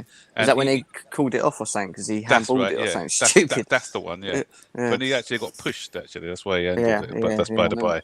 But that game, you could see because the crowd was singing his name, and you could see that his performance level went up a notch. And the thing is, the fans they're still on his side. The match-going supporters are still on his side. So I believe that can play a good part in his confidence as well, because they'll be driving him on to score goals. Yeah, I agree. I wouldn't, it's obviously from last season, you can't bank on him, but we just don't know what we're going to be getting next season. We're waiting for that return from all of our players from last season. We spent nearly 200 million. They all need. Ziyech needs to turn up. Havertz needs to turn up. It's not just Werner. It's all of them. All of them. Yeah. And I think they will, because they're getting pre-season. Although I think the Germans are not getting a big pre-season, but it's another season. They're going to have the supporters on their side, because their family can come over now, because obviously the lockdown rules have changed. So that helps a lot when you've got friends and family and a support unit around you. And a pre-season. Exactly. Yeah. So Ziyech is having a full pre-season at the moment. Do you guys remember the boost in morale and confidence that Jorginho started to get once his name was being called in the ground? Because Jorginho, he had a bit of a rep to be a player for Sarri, and he was only going to perform under Sarri. And then when he started playing for Lampard and started to perform for Lampard, and his name was being shouted out in the stands and bigging up in the stands, his whole demeanour, his whole attitude changed. And I think we'll see that with a lot of the Chelsea lads, Ziyech, Havertz, Werner. These players, they thrive on the the fans, and they'll feed from the energy that the fans are going to give them, because there will be chance made for Havertz, for Werner, for Ziyech, for Chilwell, for all these new lads, Thiago Silva. All these players, we're gonna see them experience the Stamford Bridge crowd firsthand, week in, week out, and it's gonna be different for them. It's gonna be different, lads. This stream has gone on for just over 2 hours. It's been a good stream. I've had a hell of a lot of donations in this one. To be honest, I'm surprised, and I'm thankful. I'm thankful to Phantom of Many Topics, DJ Sav. Who's the other one? I can't remember his name. He's got a cloud in his name. Max, can you help me out? Blue Class TV, man. I think if you keep going for another 2 hours, and then you'll be able to retire, mate. Listen. I could definitely buy myself something nice because of him. So Blue Class TV, big up to you. Appreciate you, and everyone. Abdul Aziz also. So everyone who's donated, thank you. Everyone who's supported in the chat, in the comments, respect. Sadwaki, you've been doing a great job answering some of the questions that have been posted to me. You've been answering them straight away, so big up to you, and thank you. DJ Sav, Jem, Bobby, Burton, who else was on here? Boogeyman was on here. Am I missing anybody? No, that's about it. Georgie also, the baggy crew. Georgie, Dalfazo, the Winter Surfer. Everyone from the baggy crew. Thank you all for your comments. Haji Abed was here earlier. Loco Costa was here earlier. Jack Zeldin is always here. Baba, Adam, who else? Daniel. Everyone, thank you all for tuning in. Max, and I'd like to say to you as well, I know Eid Mubarak for you guys. Thank you. Yeah. For Jem as well. Eid Mubarak, Jem. Yeah, thank you. Happy Eid to you guys. Thank you. Yeah, no, it was a scary one for me because I was out with my brother yesterday, and this morning he tested positive. What's that instant test called? Rapid thing. Yeah. So he done that. He came out positive. He paid because we had to go somewhere. It was a special event, so he paid for a quick test as well. £100 and something, and he came out negative. So it was a scare. But it is what it is. Everyone, listen. My mum's good at the minute, so she's got. But she's good at the minute. She's not. Is she vaccinated? Has she got the vaccine? No, she's old school. Some of these people. But she's okay. I've checked up on her, so she's fine. I hope she gets well soon. Thanks. Listen, people. Look, I'm not gonna tell you what to do. Everyone has their own opinion, has their own mind. But all I want to ask everyone here to do is to be safe. Do what it takes to be safe and look after yourselves wherever you are on this planet. Do what we have to do to remain safe and try to keep everybody else around you safe. All right, common sense and it's a little bit of what's the word here? Of ethics. You might be healthy, you might have a good immune system, but the guy next to you might not. So be safe for you and for them. Have a great day, lads, and I'll see you all in the upcoming stream. Take care of yourselves. Cheers, Maggie. See you later, mate. Cheers. Cheers, Jim. Take care. Cheers, guys. Take care of yourselves. Bye-bye.